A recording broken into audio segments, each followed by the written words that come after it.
안녕하세요. 저는 50대 아줌마입니다. 정말 세월이 빨라요.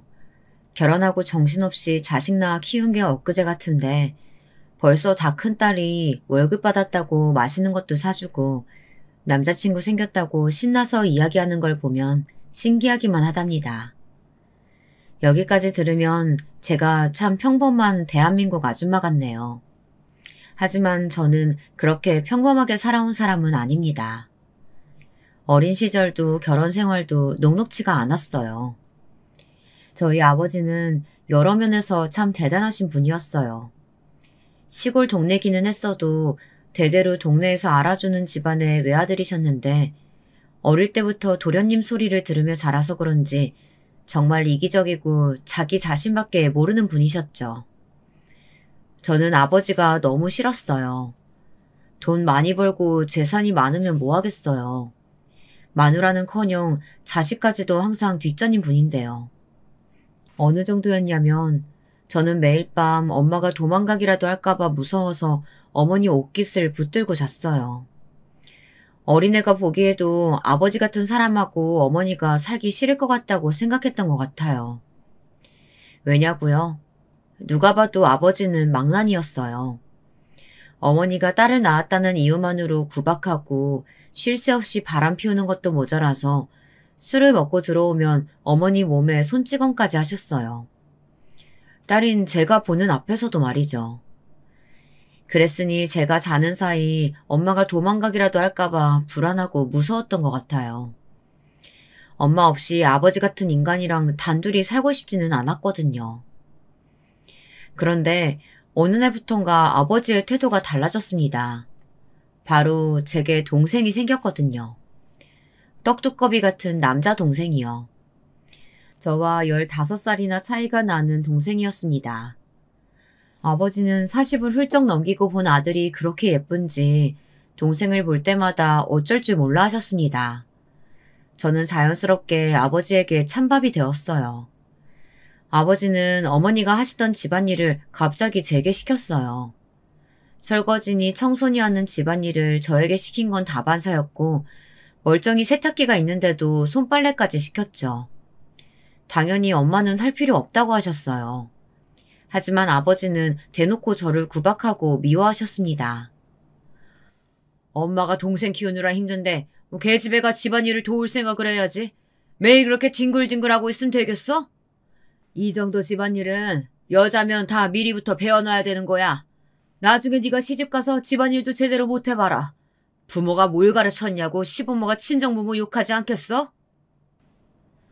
아버지는 어린 딸에게 집안일 좀 시키겠다고 참 말도 안 되는 핑계를 댔습니다. 그런 걱정할 필요 없어요. 난 절대 시집 안 갈 거니까. 행여나 시집 갔다가 아버지 같은 남자 만나면 어떡해요. 저는 얼른 어른이 되고 싶었습니다.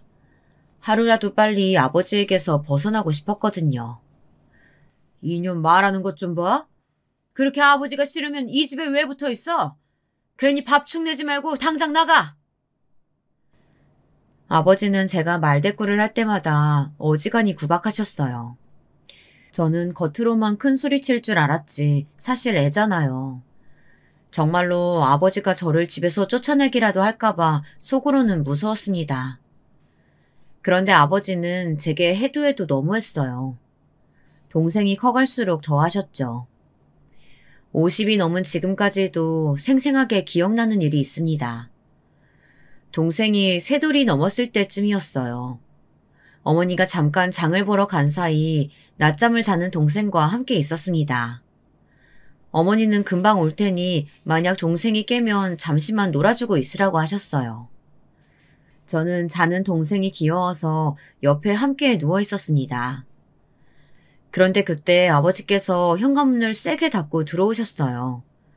소리가 얼마나 큰지 곤히 자던 동생이 놀라서 몸을 벌떡 일으키다가 서랍에 머리를 쾅 찧었습니다. 동생은 머리를 부여잡고 시끄럽게 울었어요. 그 순간 저는 동생을 달래려고 안아 올리려고 하는데 아버지께서 갑자기 버럭 소리를 질렀어요. 그리고는 동생을 획 뺏어가셨습니다. 이년이? 너 아무도 없다고 지금 네 동생 때린 거지? 이 조그만 게 어디 때릴 데가 있다고 때려? 아이고, 지 엄마 앞에서는 착한 척 하더니만 네가 동생만 예쁨 받는다고 셈이 났구나. 때리기는 누가 때렸다고 그래요. 아버지가 시끄럽게 들어와서 애가 놀라서 부딪혔잖아요. 이거 아주 쓸모가 없다니까. 너 한 번만 더 우리 3대 독자 울리면 내가 가만히 안 둘 거니까 각오해. 그때 서러움은 도무지 말로 다 표현이 안 됩니다. 아들이라는 게 그렇게 대단한 걸까요? 아니면 아버지는 그냥 저라는 아이가 미우셨던 걸까요? 그날 일로 어린 마음에 얼마나 상처를 받았는지, 그전까지는 그렇게 제가 동생을 예뻐했었는데 그날 이후로는 동생도 더는 귀엽지가 않더라고요. 동생을 볼 때마다 그날 일이 떠올라서요. 그렇게 시간이 흘러 저는 고등학교 졸업을 얼마 남기지 않고 있었습니다. 어느 날 집에 손님 한 분이 오셨어요. 여기가 우리 딸이에요. 얘가 저를 닮아서 키도 크고 인물이 아주 좋다니까요. 저는 아버지가 갑자기 왜 저러시나 했습니다. 한 번도 제 앞에서는 저런 말을 한 적이 없었거든요. 그런데 다 이유가 있었습니다. 아예 작정하고 저를 집에서 내쫓을 생각이셨던 거예요. 그렇네요. 인물도 곱고 아주 은순해 보이는 게 맏며느리감으로 너무 좋겠어요. 알고 보니 집에 온 손님은 동네에서 유명한 중매쟁이였어요. 이 집 저 집 다니면서 조건을 맞춰 혼담을 주고받고 다니는 그런 아줌마였죠. 저는 아버지가 정말 저를 두고 이야기하는 게 맞는지 다시 한번 똑똑히 들었습니다. 그런데 정말 저를 가지고 하는 말이 맞았어요. 저는 너무 당황했습니다. 아버지가 저를 대학에 보내줄 거라는 기대도 안 했지만 그렇다고 성인이 되자마자 저를 결혼시키려고 할 줄은 꿈에도 몰랐거든요. 여보, 요즘 세상이 어느 땐데 이제 고등학교 막 졸업한 애를 가지고 시집은 무슨 시집이에요. 우리 딸 머리도 좋고 공부도 곧잘 하는데 당연히 대학도 가고 좋은 직장 취직도 해야죠. 계집애가 대학은 무슨 대학이야. 괜히 대학물 먹었다가 헛바람 들어서 반란 까지면 당신이 책임질 거야? 볼 거라고는 내 딸이라는 거 말고는 아무것도 없는데 한 살이라도 어릴 때 보내야 그나마 돈이라도 좀 있는 집에 시집 보낼 거 아니야. 그게 말이 돼요? 우리 딸내미가 뭐가 부족하다 그래요? 이 멍청한 사람아. 이게 다 우리 3대 독자 생각해서 그러는 거 아니야. 딸은 시집 가면 그만이니 하루라도 빨리 치워버려야 나중에 내 재산 다 우리 아들한테 줄 거 아니야. 괜히 거추장스럽게 딸년이 시집도 안 가고 우리 아들 옆에 붙어서 재산이라도 욕심내봐. 그 꼴을 내가 어떻게 봐? 당신 진짜 해도 해도 너무하네요. 은주도 준석이도 다 똑같은 우리 자식인데 왜 그렇게 차별을 해요? 제가 방에서 듣고 있는지도 모르고 아버지는 아무 말이나 막 하셨어요. 어머니는 어떻게든 제 결혼만은 막아보려고 하셨지만 소용이 없었습니다. 아버지는 이미 저를 시집 보내겠다고 작정을 하셨거든요. 그때 알았죠. 아버지의 머릿속엔 아들 말고 저는 아예 없다는 걸요. 저는 당연히 결혼하고 싶지 않았습니다. 하지만 저의 의견 같은 건 애초에 중요하지 않았어요. 동네에는 저희 아버지와 사돈이 되고 싶어서 줄을 선 사람들이 많았어요. 아버지 사생활이나 인성이 안 좋은 걸 동네 사람들 대부분이 알았지만 워낙 대대로 집안에 돈이 많으니 어떻게든 연을 닿아보려는 사람들이 있었죠. 결혼 이야기가 나오자마자 쉬지 않고 선을 봤어요. 말 그대로 도살장에 끌려가는 소처럼 매일같이 남자들을 만나고 다녔습니다. 어머니는 그런 저를 안쓰러워하셨지만 아버지의 고집을 이길 수는 없었어요. 아버지는 제가 선을 보고 와도 난리였어요. 그렇게 선을 보는데도 왜 저와 결혼하겠다고 나서는 남자가 없냐면서 성을 내셨죠. 제가 선자리에서 어떻게 하길래 그 많은 남자 중에 제가 좋다는 남자가 하나도 없을 수 있냐고 소리를 지르셨어요.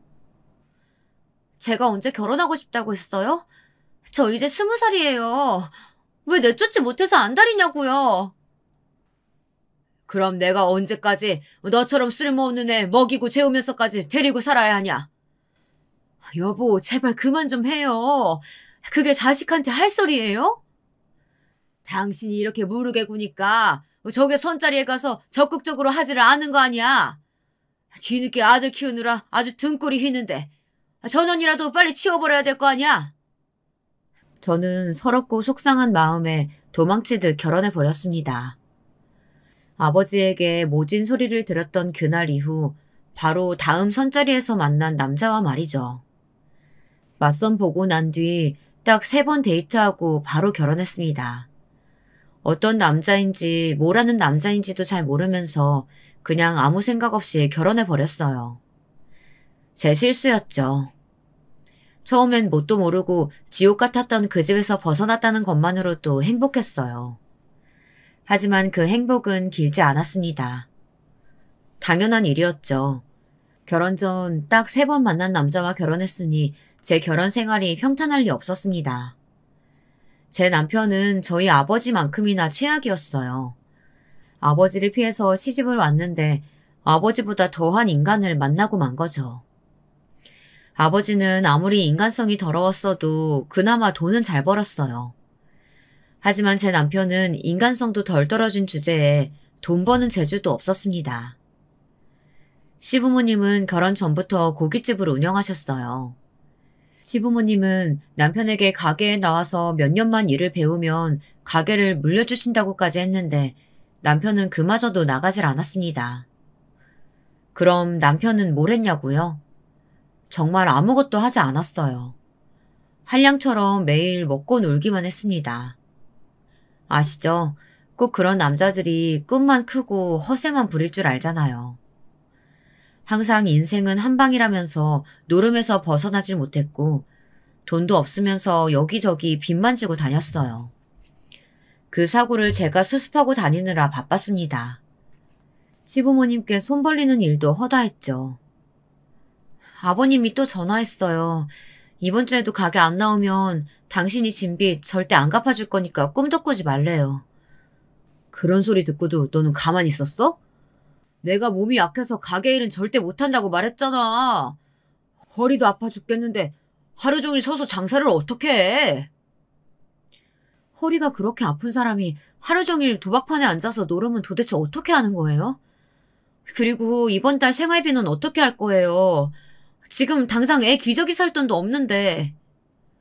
생활비 없으면 네가 친정에 가서 받아오면 될 거 아니야.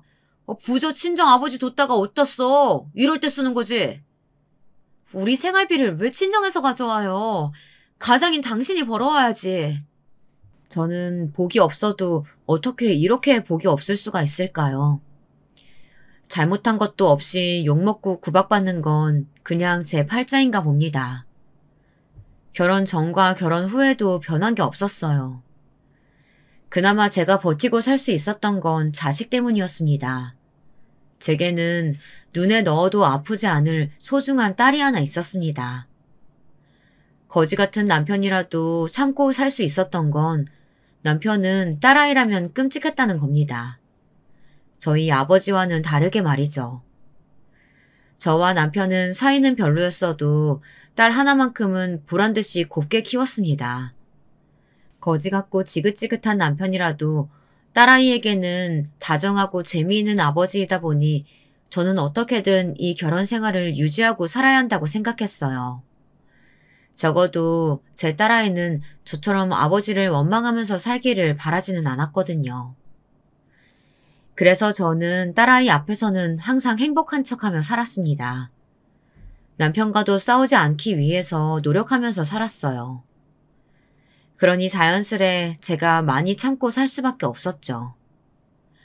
하지만 제가 참으면 참을수록 남편은 점점 더 도가 지나쳤습니다. 월급 받았지? 나 잠깐 나갔다 오게 돈 좀 줘. 월급 받으면 뭐해요? 나갈 데가 얼마나 많은데. 돈 필요하면 당신이 나가서 벌어와요. 이 애편 내가 쥐꼬리만한 돈 좀 벌어온다고 어디서 유세야? 빨리 돈 안 내놔? 네가 자꾸 돈 가지고 이렇게 치사하게 굴면 내가 장인한테 가서 돈 달라고 할 수밖에 없어. 아버지가 그렇게 호락호락해 보여요? 우리 아버지 돈 달란다고 아무한테나 돈 주는 그런 허구 아니에요. 내가 왜 아무나야? 대단하신 우리 장인의 하나뿐인 사위인데. 남편은 아무래도 제 친정의 배경만 보고 냅다 저와 결혼한 것 같았어요. 처가닥 보면서 평생 놀고 먹으려고요. 제 남편이지만 참 지긋지긋한 인간이었습니다. 저는 정말로 남편이 저의 아버지를 찾아갈 거라고는 생각도 못했어요. 남편은 틈만 나면 저희 친정아버지를 찾아가 돈을 받았어요. 안 봐도 뻔했죠. 남편은 항상 딸아이 핑계를 대며 아버지에게 돈을 받아오는 것 같더라고요. 저희 아버지 아시죠? 아무리 돈이 많아도 딸한테 쓰는 돈은 조금이라도 아까워하시는 분이요. 그랬으니 제 남편한테 돈을 줄 때마다 저를 못살게 구셨습니다. 저는 아버지의 말도 안 되는 잔소리가 듣기 싫어서 더 말도 안 되는 소리로 받아쳤어요. 이게 다 아버지한테 배운 거였죠. 아버지와는 제가 결혼하고 나서 1년에 딱 2번 명절에만 만났는데도 아버지는 저를 볼 때마다 한심해 하셨어요. 저도 그런 아버지를 볼 때마다 치가 떨리게 싫었고요. 아버지는 나이가 들수록 저를 없는 자식 취급하고 동생인 아들만 챙기셨어요. 저야 어릴 때부터 이미 익숙한 일이다 보니 아무렇지 않았지만 남편은 늘 불만이 많았습니다. 아버지가 운영하시던 건설회사에서 동네의 오래된 시장 재개발을 맡으셨어요. 저는 그 소식도 남편에게 들어서 처음 알았습니다. 그 일을 동생인 준석이가 맡아서 하기로 했다고요. 장인어른 너무하신 거 아니야?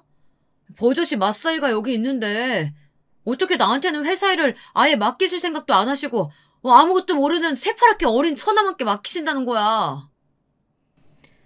남편은 시부모님 고깃집 일에는 관심도 없으면서 엄한 저희 아버지 회사 일에 관심이 많았습니다. 가만 보면 머리가 참 나쁜 사람인 것 같아요.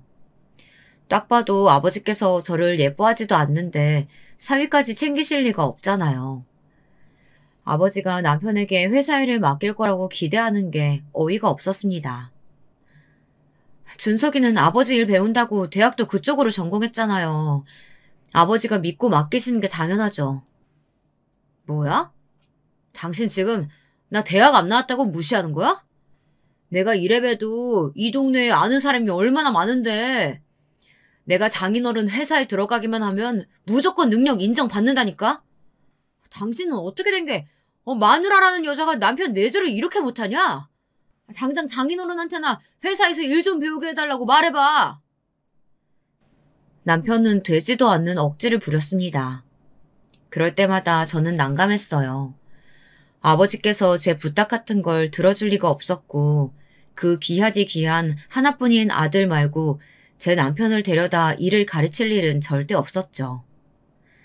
제 남편이 조금이나마 가능성이 있는 사람이라면 또 모르겠습니다. 그럼 제가 자존심을 좀 굽히고 정말 아버지에게 부탁했을지도 몰라요. 하지만 제 남편이라는 인간은 도저히 어디 내놓기가 부끄럽다 보니 제가 아버지에게 남편 일을 부탁한다는 건 상상도 할 수 없었죠. 역시나 제 남편은 구제불능이었습니다. 어쩌다 이런 인간을 만나게 됐을까요? 제가 분명히 기대하지 말고 얌전히 있으라고 했는데 이 인간은 참지 못하고 또 아버지를 찾아갔더군요. 제 앞에서 이야기한 것처럼 이 집의 맞사위인데 왜 기회를 주지 않냐고 아버지에게 따져 물었나 봐요. 가만히 계실 아버지가 아니었습니다.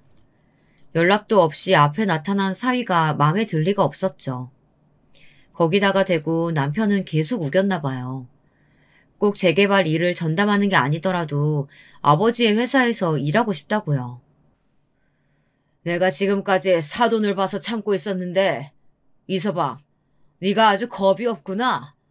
어디 감히 내 아들 자리를 욕심내?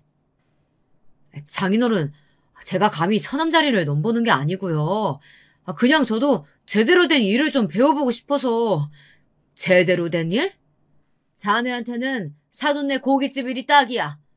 괜히 능력도 안 되는 주제에 욕심 부리면서 남의 회사 기웃거리지 말고 썩 꺼져! 저는 태어나 처음으로 아버지가 잘했다고 생각했습니다. 남편처럼 노력은 안 하면서 뭐든지 날로 먹으려는 인간은 한번 제대로 당해야 했어요.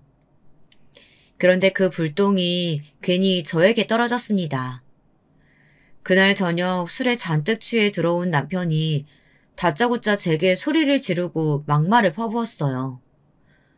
이게 다 니년 때문이잖아. 니년이 못나고 장인한테 예쁨 못 받으니까 내가 무시당하는 거 아니야. 에이, 내가 어쩌다 저런 년을 만나서 이 지경 이 꼴을 당하는지. 남편은 술만 들어갔다 하면 2년 전년 듣기 싫은 소리를 해댔습니다.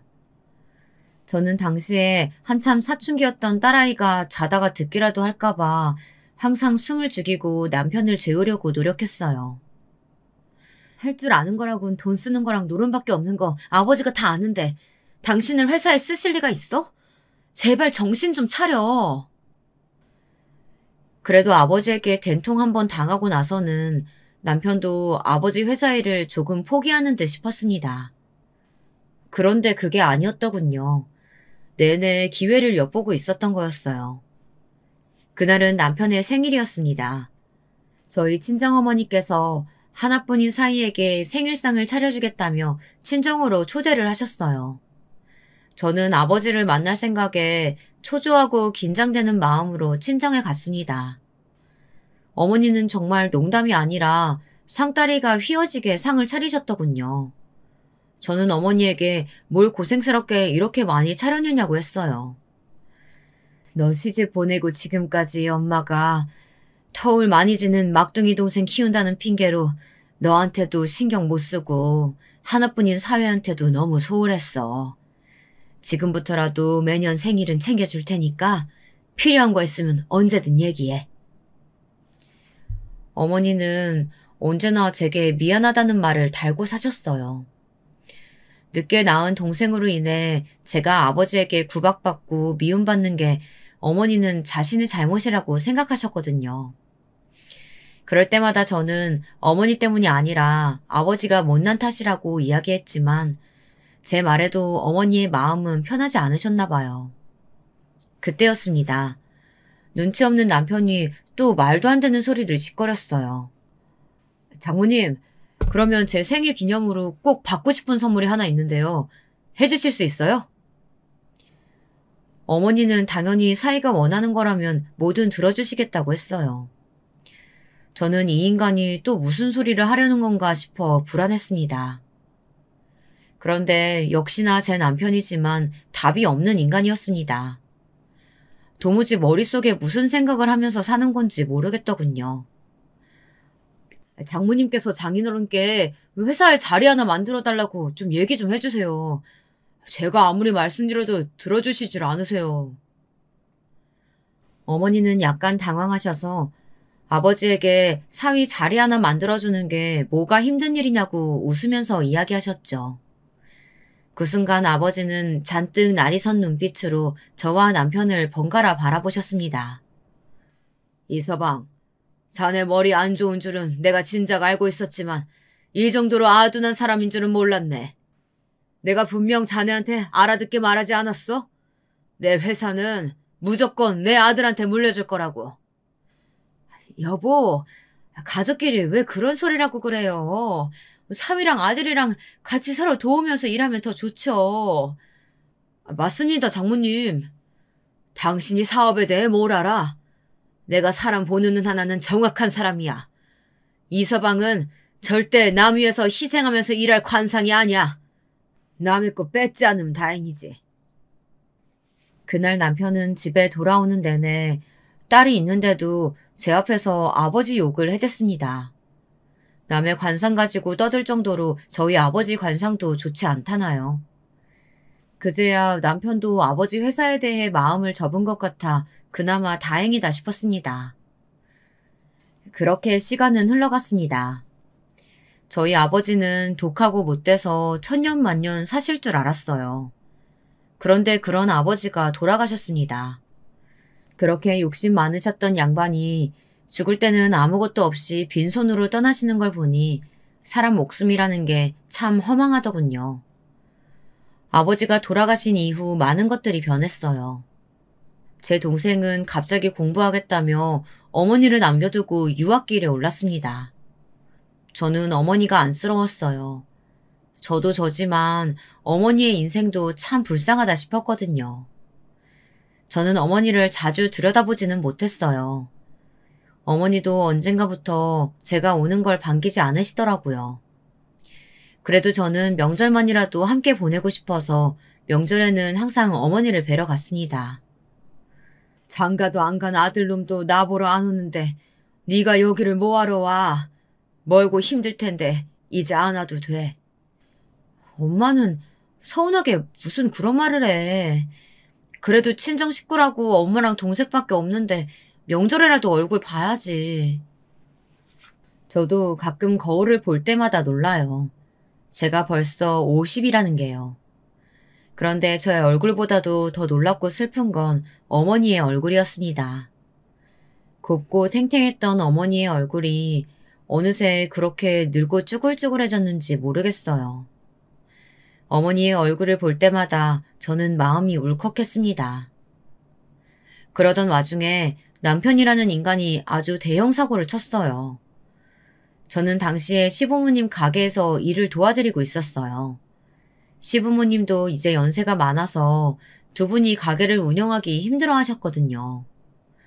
모르는 번호로 계속 전화가 오길래 안 받으려다가 받았더니 글쎄 경찰서였습니다. 남편분이 불법 도박장 사건에 연루됐으니 지금 당장 경찰서에 오라고 하더라고요. 저는 시아버지와 함께 급하게 경찰서로 갔습니다. 그런데 남편 얼굴이 아주 말이 아니더라고요. 여러 명에게 맞았는지 얼굴이며 몸이며 멍투성이에 성한 곳이 없었어요. 아이고 경찰 양반, 우리 아들 얼굴이 왜 이 모양이에요? 시아버지도 50도 한참 넘은 아들 얼굴을 보자마자 안쓰러워서 난리가 나셨죠. 저는 사실 놀랍지도 않았습니다. 또 어디서 도박이나 하다가 싸움이 붙어서 한바탕 했을 게 뻔하니까요. 역시나 제 생각이 맞았습니다. 불법 카지노처럼 된 도박장에 간 남편은 함께 도박한 일행들에게 당한 거였어요. 알고 보니 함께 도박한 일행들이 제 남편만 빼고 다 같은 한패였던 거죠. 여러 명이 제 남편을 속이겠다고 처음부터 작정하고 사기 도박을 한 거였어요. 연거푸 돈을 잃은 남편이 중간에 눈치를 채고 판을 뒤집고 난리를 치자 이 사기꾼들이 단체로 남편을 때렸다네요. 그래서 온몸을 맞은 남편이 화장실에 숨어서 경찰에 신고한 거고요. 현장에 출동한 경찰들은 싸움도 싸움이었지만 현장 자체가 판돈이 오고 간 불법 도박장이었기 때문에 바로 현장에 있던 일행들을 다 잡아온 거라네요. 다행히 그날은 조사만 받고 경찰서에서 금방 풀려났습니다. 하지만 저는 남편이 너무 한심했어요. 시아버지도 마찬가지였고요. 너는 도대체 언제 정신 차릴래? 내가 너 때문에 우리 며느리랑 손녀보기가 부끄러워 죽겠다. 이제 그놈의 노름에서 손 좀 떼고 가게 나와서 일이나 해. 뜨거운 불 앞에서 고기 굽는 건 죽어도 싫다니까요. 아이, 멍청한 년. 너는 경찰서에 혼자 오면 될 걸 굳이 왜 다 늙은 아버지까지 끌고 오고 난리야. 남편 망신당하는 꼴을 꼭 시아버지에게 보여야 속이 시원하겠냐? 너 이 새끼 어디서 감히 마누라한테 연소리를 해? 너 내가 그렇게 가르쳤어? 다 늙어서 어디 한번 아버지한테 맞아 좀 볼래? 시아버지는 제게 너무 미안해하셨어요. 하지만 저는 하도 많이 듣고 당해서 그런지 아무렇지도 않았습니다. 오히려 남편 말대로 괜히 마음 약하신 시아버지를 모시고 왔나 싶더군요. 됐어요, 아버님. 하루 이틀 일도 아닌데요, 뭐. 당신 한 번만 더 이런 일 있으면 당신 딸한테 말해버릴 테니까 이제 좀 제발 정신 차려요. 뭐야? 내 딸한테 괜한 소리만 했단 봐. 내가 너 가만히 안 둬? 못난 남편 길들이는 방법은 이미 알고 있었습니다. 이 인간이 철은 없어도 딸이라면 아주 끔찍했어요. 혹여나 딸이 아빠가 경찰서에 갔다 온 사실을 알게 될까봐 제게 입단속을 시켰습니다. 저는 아버지가 돌아가셨다는 사실을 깜빡 잊고 살 정도로 정신없이 살았습니다. 철딱선이 없는 남편 뒷지닥거리에 하루아침에 혼자가 된 어머니가 신경 쓰였죠. 어느 날이었습니다. 집에서 텔레비전을 보는데 갑자기 뉴스 속보가 나왔어요. 지방에 비가 많이 와서 곳곳이 침수되고 산사태 위험이 있다는 뉴스였죠. 자세히 보니 저희 어머니가 계시는 친정에서 가까운 곳이었어요. 저는 걱정되는 마음에 곧바로 어머니에게 연락을 드렸습니다. 집도 워낙 오래된 집이라 괜찮을까 싶더라고요. 핸드폰을 들고 있는 내내 마음을 졸였습니다. 어머니께서 전화를 안 받는 게 너무 무서웠어요. 그런데 계속 통화가 안 되더라고요. 너무 걱정됐습니다. 갈 때마다 귀찮게 뭐하러 오냐고 하시기야 했지만 그래도 제가 전화하면 꼬박꼬박 받으셨거든요. 저는 고민할 거 없이 곧바로 친정집으로 내려갔습니다. 그런데 제 예상이 맞았어요. 글쎄 그 오래된 집이 빗물에 토사가 밀려들어와 쑥대밭이 되어 있더라고요. 다행히 집안에는 아무도 없었습니다. 저는 동네를 뛰어다니며 어머니의 소식을 아시는 분이 있는지 알아보러 다녔어요. 다행히도 우연히 만난 동네분이 비 피해로 대부분의 동네 주민들이 마을회관에 모여 있다는 이야기를 들었습니다. 저는 곧바로 마을회관으로 달려갔어요. 다행히도 그곳에 어머니가 계셨어요. 저는 어머니를 보자마자 하마터면 눈물을 쏟을 뻔했습니다. 이 난리가 났는데 한시라도 빨리 자식들한테 전화를 해야지. 왜 이런데 이러고 있어요. 아이고, 다들 바쁜데 뭐하러 연락해. 바쁘기는 뭐가 바빠요. 하나밖에 없는 어머니가 이 지경인데 바빠도 와야지. 내가 부모라고 너한테 해준 게 뭐가 있다고 염치 없게 신세를 져. 내 걱정은 하지 말고 얼른 집에 가. 내가 어떻게 혼자 집에를 가요. 빨리 들어가서 짐 가지고 나와요. 나랑 같이 우리 집으로 가게. 가긴 내가 왜 너희 집으로 가. 됐어. 비만 그치면 도청에서 나와서 바로 집 정리 도와준다고 했으니까 그때까지만 마을회관에서 지내면 돼. 저는 어떻게든 어머니를 모시고 집으로 오고 싶었지만 어머니는 사이가 있는데 당연히 말도 안 되는 소리라고 난리를 치셨어요. 저는 어쩔 수 없이 혼자 집에 돌아왔습니다. 그런데 아무래도 마음에 걸려서 어머니에게 돈이라도 붙였어요. 그러자 어머니에게 바로 전화가 왔더라고요. 아이고, 너 미쳤어? 왜 갑자기 엄마한테 100만 원을 보내고 그래? 이서방이 알면 가만히 있겠어? 돈 다시 붙여줄 테니까 괜한 짓 하지 말어. 엄마나 좀 그만 좀 해요. 당연히 이서방이 보내주라고 해서 보낸 거야. 그러니까 잔말 말고 그냥 써요. 괜히 돈 아낀다고 아무거나 먹지 말고 따뜻하고 맛있는 걸로 사드세요. 저는 속상하다 못해 화가 났습니다. 젊어서는 그렇게 남편 눈치 보며 사시더니만 이제는 하다하다 사위 눈치까지 보시니 저도 모르게 욱하더라고요. 그래서 제 남편도 알고 있다고 거짓말을 했어요. 그래야 어머니 마음이 조금이나마 편하실 것 같아서요. 어머니 성격에 남편 몰래 드리는 돈이라고 하면 절대 받을 리 없으니까요. 저는 구분등으로 절뚝거리며 마을회관 안으로 들어가는 어머니의 뒷모습이 한참 동안 잊혀지질 않았습니다.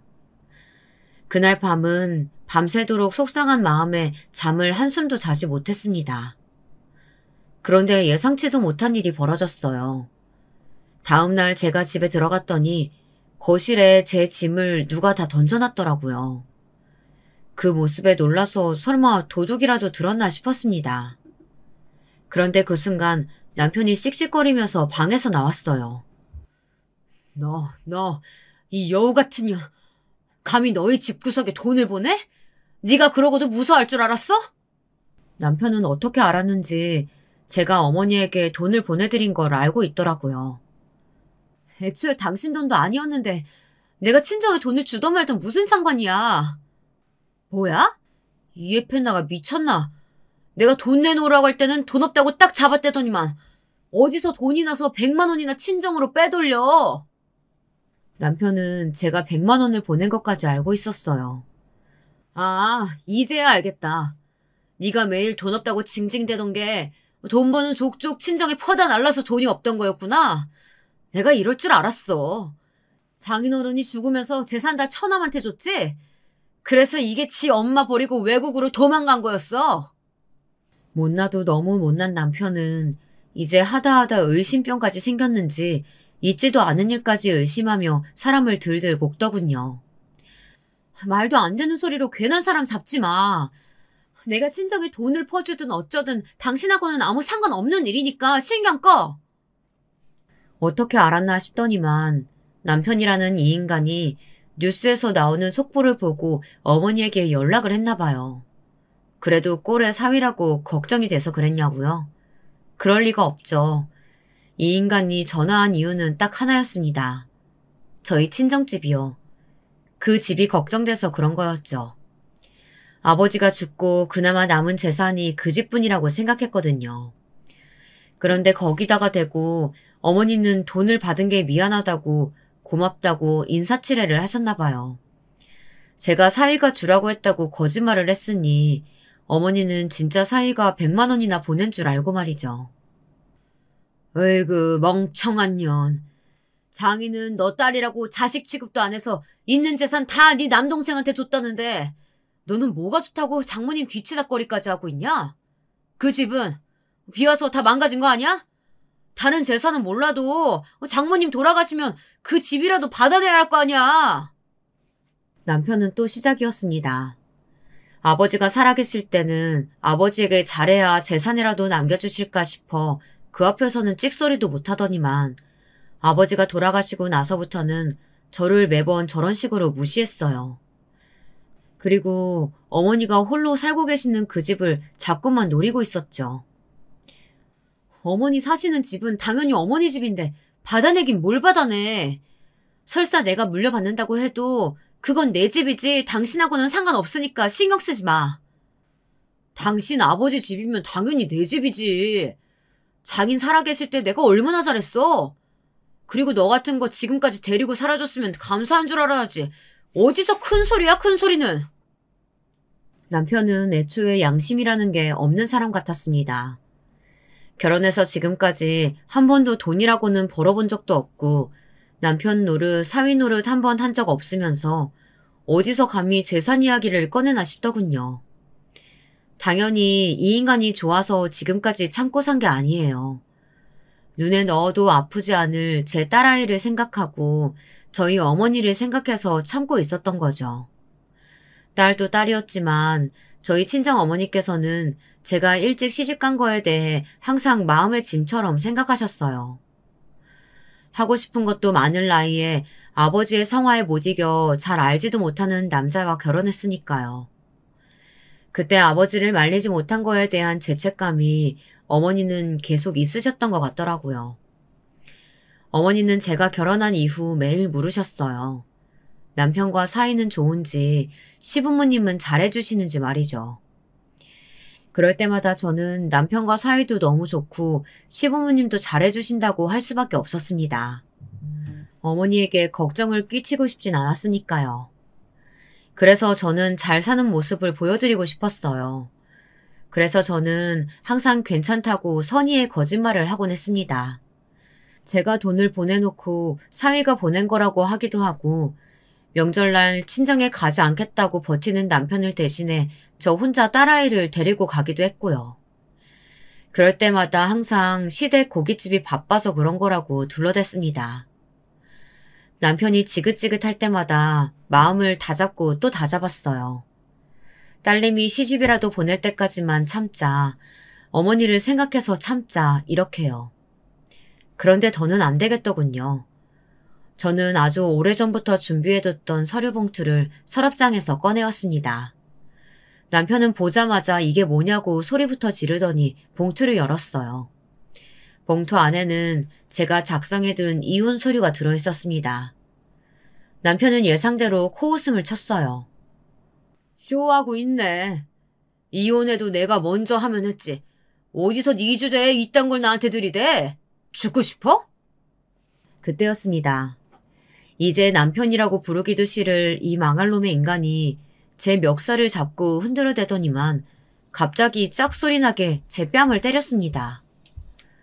제 남편이 개망난이라는 건 아주 오래전에 이미 알았습니다. 하지만 지금까지 제 몸에 손을 댄 적은 없었어요. 만약 그랬다면 당연히 딸이 있어도 어머니가 속상해 하시더라도 헤어졌을 거예요. 저희 아버지가 어머니에게 그러는 모습을 하도 봐서 그런 행동에는 아주 치가 떨리거든요. 절대 참아줄 수 없었어요. 그런데 결국은 이 인간이 제 앞에서 바닥까지 드러내더군요. 당신 지금 내 얼굴에 손댄 거야? 이 행동 책임질 수 있어? 책임은 무슨. 너같이 버릇없고 멍청한 년은 맞아야 정신을 차린다니까? 이게 어디서 눈을 부라려? 한 대 더 맞아야 정신 차리지? 저는 남편을 세게 밀어버렸습니다. 남편은 바닥에 꼬꾸라졌어요. 그리고는 저는 바로 그 자리에서 시어머니에게 전화를 했습니다. 남편은 자기가 저지른 일이 얼마나 큰일인지도 모르고 적반하장으로 굴고 있었어요. 아주 뻔뻔하게 제게 뭐 하는 거냐고, 어디다 전화하는 거냐고 묻더라고요. 저는 남편을 철저히 무시하고 전화를 받은 시어머니에게 소리쳤습니다. 어머니, 지금 당장 가게 빼세요. 저 어머니 아들하고 지금 이 순간부터 1분 1초도 같이 못 사니까 아들 새끼도 지금 당장 데리고 가시고요. 이게 무슨 일이냐고요? 사실 제가 남편에게 말하지 않은 것이 있었어요. 저희 시부모님이 하도 부탁하셔서 남편에게 말을 하지는 못했지만 지금 시부모님이 운영하시는 고깃집은 저희 아버지 건물, 아니 이제는 제 명의로 된 건물이에요. 저희 아버지가 돌아가시기 직전에 시댁에 사정이 좀 있었어요.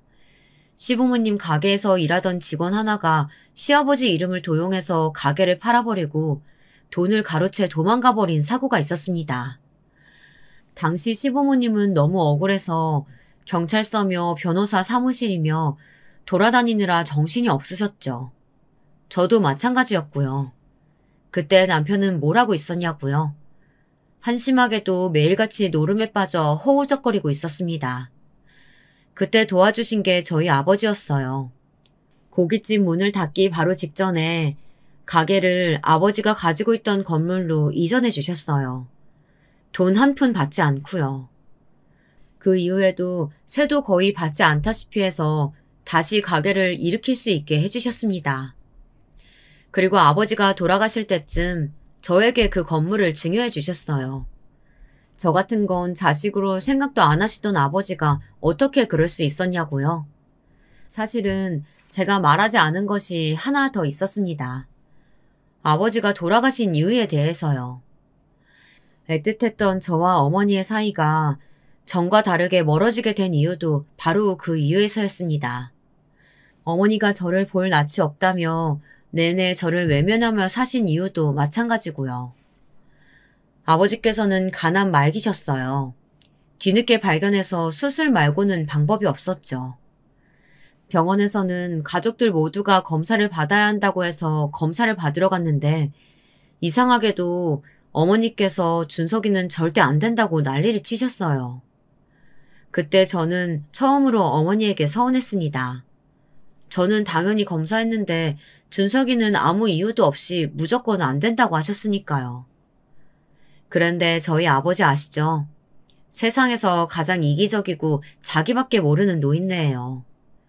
그러다 보니 아무리 귀한 아들이라도 무조건 검사를 받으라고 했어요. 지금 당장 본인 수술이 급하셨으니까요. 그런데 아버지의 병이 아니었다면 평생 밝혀지지 않을 일이 밝혀지고야 말았습니다. 아버지는 A형, 어머니는 O형이었고 저는 A형이에요. 그런데 제 동생 준석이가 B형이었습니다. 어머니는 어떻게든 그 사실을 덮으려고 하셨던 것 같아요. 하지만 눈치가 빠른 아버지가 뭔가 이상하다 싶었는지 준석이를 데리고 따로 검사를 다시 하셨더라고요. 혈액형뿐만이 아니라 아예 유전자 검사까지 말이죠. 평생을 누구보다 아끼고 귀하게 여겼던 아들이 아버지 자식이 아니었던 거예요. 그 충격의 여파는 어마어마했습니다. 아버지는 어머니와 동생을 쫓아내겠다고 난리를 치셨어요. 천박해도 이런 천박한 년이 있나? 네가 감히 나를 능멸하고 배신해놓고 마치 아무 일 없었던 것처럼 가증스럽게 내 옆에 붙어 있었어? 이 더러운 년. 지금 당장 저 거지 같은 네 새끼 데리고 썩 나가! 아버지 왜 그러세요? 저예요. 아버지 하나밖에 없는 준석이요. 저 버리지 마세요. 아버지 제발요. 아버지는 피도 눈물도 없는 분이었습니다. 그렇게 평생을 곁에 끼고 예뻐서 어쩔 줄 모르던 아들을 단번에 내쳐버렸습니다. 그래도 30년 가까이 키워온 자식인데 자신의 핏줄이 아니라는 이유를 알자마자 얼굴도 한번 보지 않으시고 내쫓아 버렸어요. 더 놀라웠던 건 그러던 와중에도 아버지는 곧바로 재산 정리부터 하셨습니다. 그 폭풍 속에서 혜택을 받은 건 본의 아니게 제가 됐어요. 집과 건물, 땅까지 싹 다 아버지는 제게 물려주겠다 유언장을 쓰셨어요. 당시에 제 간이 아버지의 간과 가장 잘 맞아서 제가 아버지에게 간 이식을 해드려야 하는 상황이었거든요. 아버지는 난생 처음 저에게 잘해주셨어요. 은주야, 나한테는 너밖에 없어. 내 딸 은주, 내가 진작 너한테 잘해줬어야 했는데 네 못난 애비가 미안하구나. 제발 용서해다오. 저는 아이러니했습니다. 지금까지 제 팔자가 이 모양 이 꼴인 건 분명 아버지 탓이었어요. 어릴 때부터 저를 가장 힘들게 한 것도 아버지였고 지금까지 저를 힘들게 하는 남편을 만나게 한 것도 아버지였으니까요.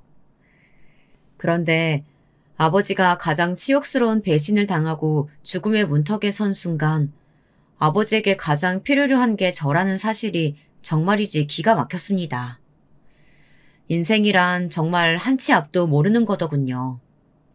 이런 난리가 이어지던 와중에 아버지는 수술도 받지 못하신 채 병원에서 돌아가시고 말았습니다.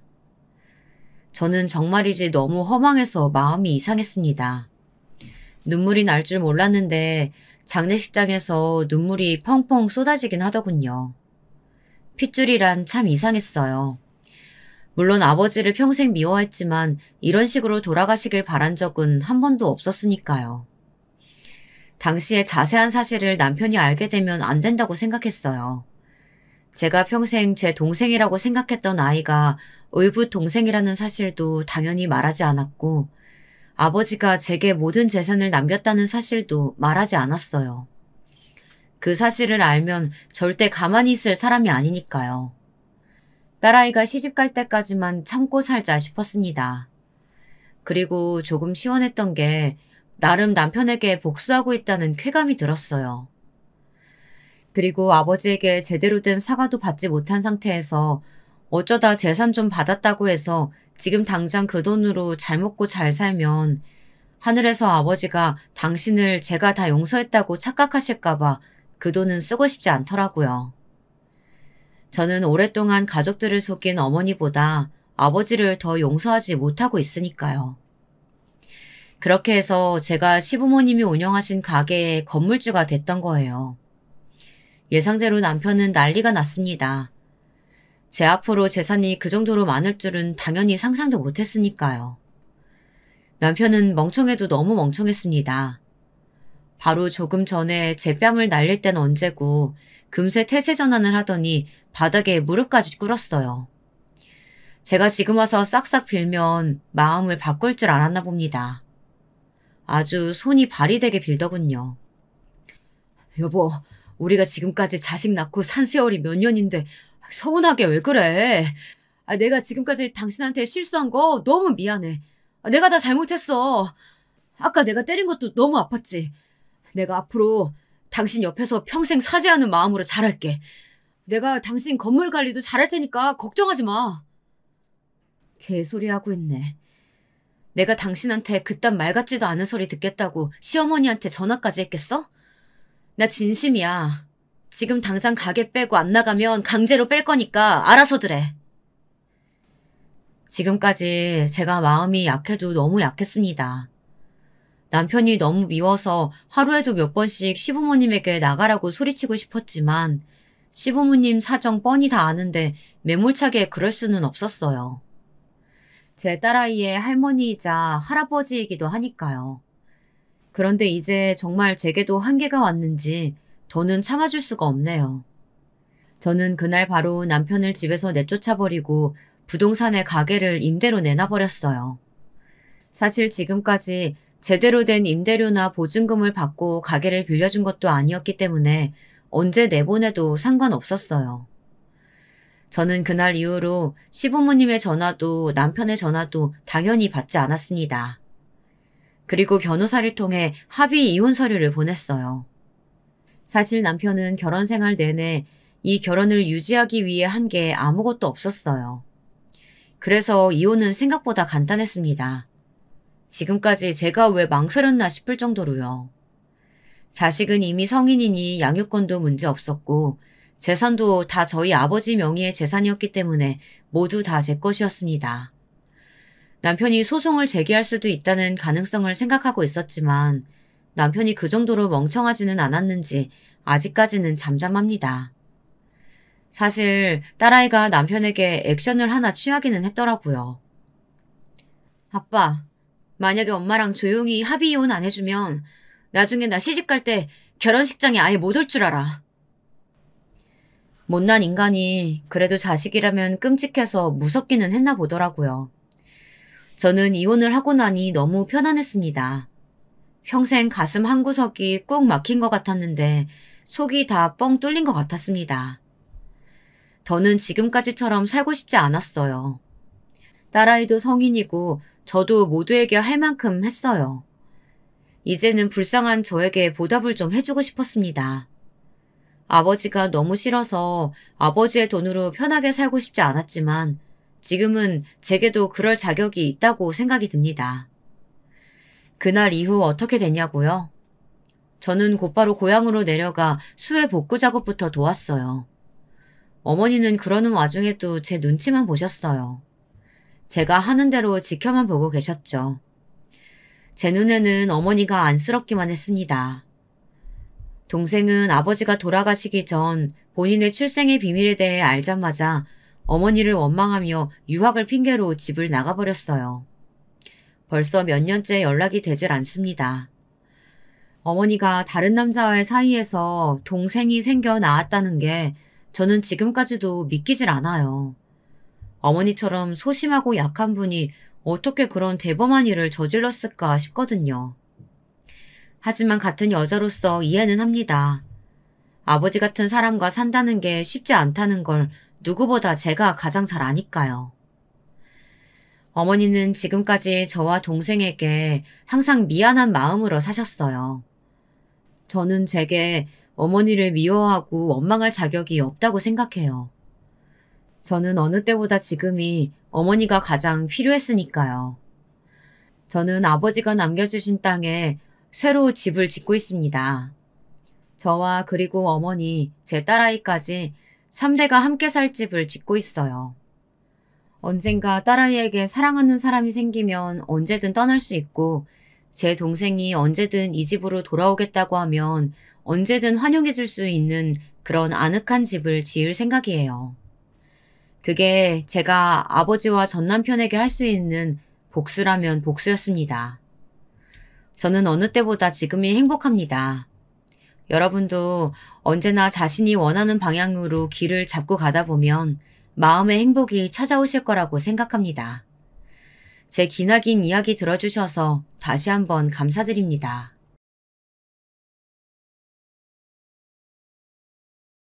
안녕하세요. 저는 30대 남자입니다.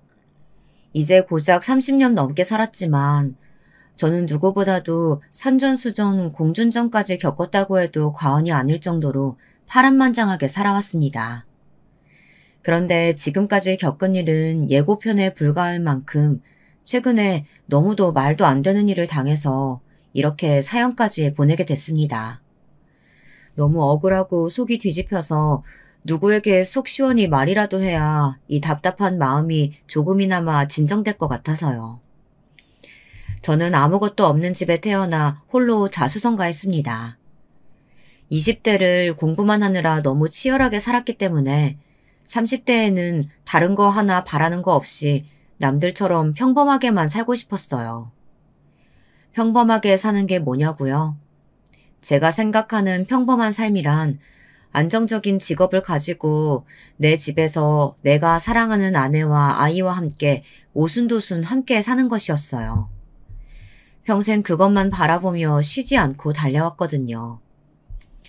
그런데 저는 애초에 평범한 삶을 살 수 없는 운명을 타고난 사람인가 싶을 정도로 제 인생은 마음대로 되는 게 하나도 없었습니다. 왜 그렇게 비관적이냐고요? 아마 여러분도 제 이야기를 들으시면 어쩜 인생이 꼬여도 그렇게 꼬였을까 싶으실 거예요. 먼저 제가 어느 정도 없는 집에서 태어났냐면 저희 부모님은 아예 집이 없었어요. 월세나 전세라서 집이 없는 게 아니라 정말 집이라는 게 없었습니다. 사실 저희 부모님도 처음부터 가난했던 건 아니었어요. 아주 어릴 때는 그래도 큰 집은 아니었어도 세 식구가 살 정도의 집도 있었고 차도 있었던 걸로 기억해요. 그런데 제가 초등학생 때 아버지께서 하시던 사업이 쫄딱 망해버렸어요. 그 바람에 정말 세간살이 하나 없이 세 식구가 거리로 쫓겨났습니다. 빚쟁이들이 집에 들이닥쳐서 돈 되는 건 다 가지고 나갔거든요. 지금 당장 갚아야 할 빚도 많았고 세 식구 입에 풀칠이라도 해야 했으니 아버지와 어머니는 여기저기 돈을 벌러 다니셨어요. 그러다 보니 저를 맡길 곳이 없어서 급한 대로 저를 고모네 집에 보내셨습니다. 그때부터였던 것 같아요. 단란했던 저희 세 식구가 망가지기 시작한 건 말이죠. 사실 고모도 저를 돌봐줄 수 있는 상황은 아니었어요. 고모도 결혼한 지 1년도 채 되지 않은 새댁이었거든요. 고모도 처음엔 며칠만 저를 봐주면 되는 줄 알았을 거예요. 아버지도 고모에게 그렇게 이야기를 하고 저를 맡기셨으니까요. 그런데 생각보다 고모네 집에 오래 있었어요. 초등학교 때 고모 집에 들어가서 중학교 졸업할 때까지 그 집에서 살았으니 5, 6년은 고모 신세를 졌죠. 그때 저는 평생 먹을 눈칫밥을 다 먹은 것 같아요. 고모는 어떻게든 제 앞에서는 티를 안 내려고 하셨지만 고모부는 시간이 갈수록 제가 그 집에 있는 게 불편하셨는지 싫은 티를 팍팍 내셨어요. 밤만 되면 고모와 고모부가 다투시는 소리가 났어요. 제가 자는 줄 알고 고모부도 하신 소리겠지만 저는 항상 방에서 이불을 얼굴까지 감싸고 안에서 혼자 듣고 있었습니다. 저는 원래도 조용한 성격이었기 때문에 평소에도 고모나 고모부 눈에 거슬리는 행동은 하지 않으려고 부단히도 노력했어요. 그러다 보니 밤마다 들리는 고모부의 불만 섞인 말에 저는 점점 더 말이 없어졌고 고모와 고모부 눈치를 보느라 주눅이 들어 있었습니다. 저는 고모네 집에 살았던 그 몇 년을 떠올리면 다른 기억은 하나도 없었어요. 오로지 고모부 눈치만 보며 피해 다녔던 기억만 나요. 고모부가 출근하시기 전에 일찍 일어나서 먼저 학교에 갔어요. 그리고 고모부가 퇴근하고 오시기 전에 얼른 저녁을 먹고 방에 들어가서 아예 방 밖으로 나오질 않았죠. 아버지 어머니가 데리러 올 날만을 기다리면서요. 저도 당연히 1, 2년만 참고 기다리면 부모님이 데리러 올 줄 알았는데 그렇게 시간이 오래 걸릴 줄은 몰랐습니다. 부모님도 아마 사정이 있으셨을 거예요. 당시에 어머니 아버지도 떨어져서 살고 계셨거든요. 툭하면 빚쟁이들이 찾아왔기 때문에 한 곳에 계실 수가 없었던 것 같아요. 심지어 빚쟁이들이 어떻게 알았는지 고모네 집까지 찾아와서 아버지가 어디 계신지 물었던 적도 있었어요. 그래서 그랬는지 아버지는 본인이 어디에 있는지를 저나 고모에게도 이야기해주지 않으셨습니다. 그래도 빚을 갚으려고 많이 노력하시는 것 같았어요. 돈을 버는 족족 밀린 빚과 이자부터 해결하느라 아버지는 옷도 한 벌 못 사 입으시는지 만날 때마다 같은 옷에 같은 신발이었습니다. 그 모습을 볼 때마다 너무 속상했어요. 제가 아버지에게 일하는 게 힘들진 않으신지 물어도 아버지는 항상 괜찮다고만 하셨죠. 당시에 아버지는 집안 곳곳을 다니면서 공사 현장 일을 하셨고 어머니는 옷 만드는 미신 공장에서 숙식을 해결하며 일한다고 들었습니다. 부모님은 한 달에 한 번 정도 고모댁에 저를 보러 오셨는데요. 그럴 때면 제게 맛있는 것도 사주고 옷도 사주고 하셨어요. 부모님이 오시면 저야 당연히 좋으면서도 고모부 눈치가 보였어요. 저희 어머니가 좀 눈치가 없으신 편이었거든요. 우리 아들 못 본 사이에 왜 이렇게 말랐어? 혹시 고모랑 고모부가 눈치 주니? 왜 이렇게 홀쭉해? 어머니는 고모와 고모부가 있는 앞에서도 아랑곳하지 않고 이야기를 하셨어요. 저를 볼 때마다 말랐다면서 고모가 밥을 안 주는 거 아니냐라는 말부터 시작해서 고모부가 구박하는 건 아닌지 항상 물으셨죠. 그럴 때마다 저는 민망해서 어쩔 줄 몰랐습니다. 당신은 애한테 무슨 그런 소리를 해. 내 동생이 조카 구박할 애로 보여? 그거야 모르는 거지. 우리가 돈 있을 때야 아가씨가 잘하는 척 했을지 몰라도 이제는 당신 쫄딱 망했는데 우리한테 뭐하러 잘하겠어. 그렇게 걱정되면 당신이 진호 데리고 가서 살아. 그럴 거 아니면 부탁하는 처지에 괜한 소리 말고 밥이나 먹어. 아버지 사업이 망하기 전에도 부모님 사이는 좋지 않았어요. 두 분은 자식인 제가 보기에도 맞는 게 하나도 없었습니다. 가끔 보면 어떻게 만나서 자식까지 낳고 사셨을까 싶을 정도로 말이죠. 아버지는 가난한 집 장남으로 내내 가장으로 살아오신 분이어서 그런지 고지식하고 무뚝뚝한 분이셨어요. 어머니는 딸이 귀한 집 막내딸로 자라서 세상 물정이라고는 모르셨고요. 어머니 말에 의하면 아버지가 사업하는 사장님이라는 소리만 듣고 솔깃해서 시집을 왔다고 하더라고요. 아버지랑 살면 평생 먹고 살 걱정은 없겠다 싶어서요. 그런데 사업이 망해버린 거죠. 아버지나 저도 이 상황이 힘든 건 당연했지만 누구보다 이 상황을 힘들어하고 견디지 못한 건 어머니였어요. 곱게만 살아오셨던 어머니는 그때까지도 돈 버는 일이라고는 한 번도 해본 적이 없었어요. 하루아침에 집도 절도 없이 떠돌아다니며 돈까지 벌어야 했으니 당연히 힘드셨을 만합니다. 으이그, 이 인간이 사업 말아먹고 처자식 고생시키는 주제에 입만 살아서 어디서 큰 소리야. 내가 당신 때문에 지금 얼마나 고생을 하고 있는데. 지금까지 내 덕에 온갖 사치 부리고 사모님 흉내내면서 잘 살았으면 됐지. 나더러 더 어떻게 하란 소리야. 저는 다른 거보다도 만나기만 하면 싸우는 부모님이 더 걱정됐습니다. 힘들 때일수록 가족들이 똘똘 뭉쳐서 서로를 위해줘야 한다고 생각했는데 부모님 두 분 다 너무 힘들어하시는 것 같아서 저는 불안했어요. 이대로 영영 셋이 함께 살지 못할까 봐요. 제가 할 수 있는 거라고는 저는 괜찮다고 잘 지내고 있다고 말하는 것뿐이었습니다. 엄마, 아빠, 저는 정말 괜찮아요. 고모랑 고모부 저한테 너무 잘해주세요. 그러니까 제 걱정은 하지 마시고 두 분이나 식사 잘 챙겨 드시고 다치지 마세요. 어린 마음에 그럴 수밖에 없었던 게 어머니는 따로 살기 시작하고서는 제게 전화도 잘 안 하시고 고모네 집에도 저를 보러 거의 오시지 않았어요. 항상 일이 바쁘다고 하시면서요. 그렇게 시간이 흘러 저는 고모댁에서 중학교까지 다니게 됐습니다. 저는 이러다 정말 계속 고모네 집에 얹혀 살아야 하는 거 아닌가 싶어 불안하고 걱정이 됐습니다. 그런데 제가 고모 집에서 나오게 된 결정적인 사건이 있었습니다. 그 당시에 고모에게 어린 딸이 있었어요. 제 사촌동생이었죠. 저는 사촌동생이 태어나는 것부터 기는 거, 걸음마 하는 것까지 바로 곁에서 다 봤습니다.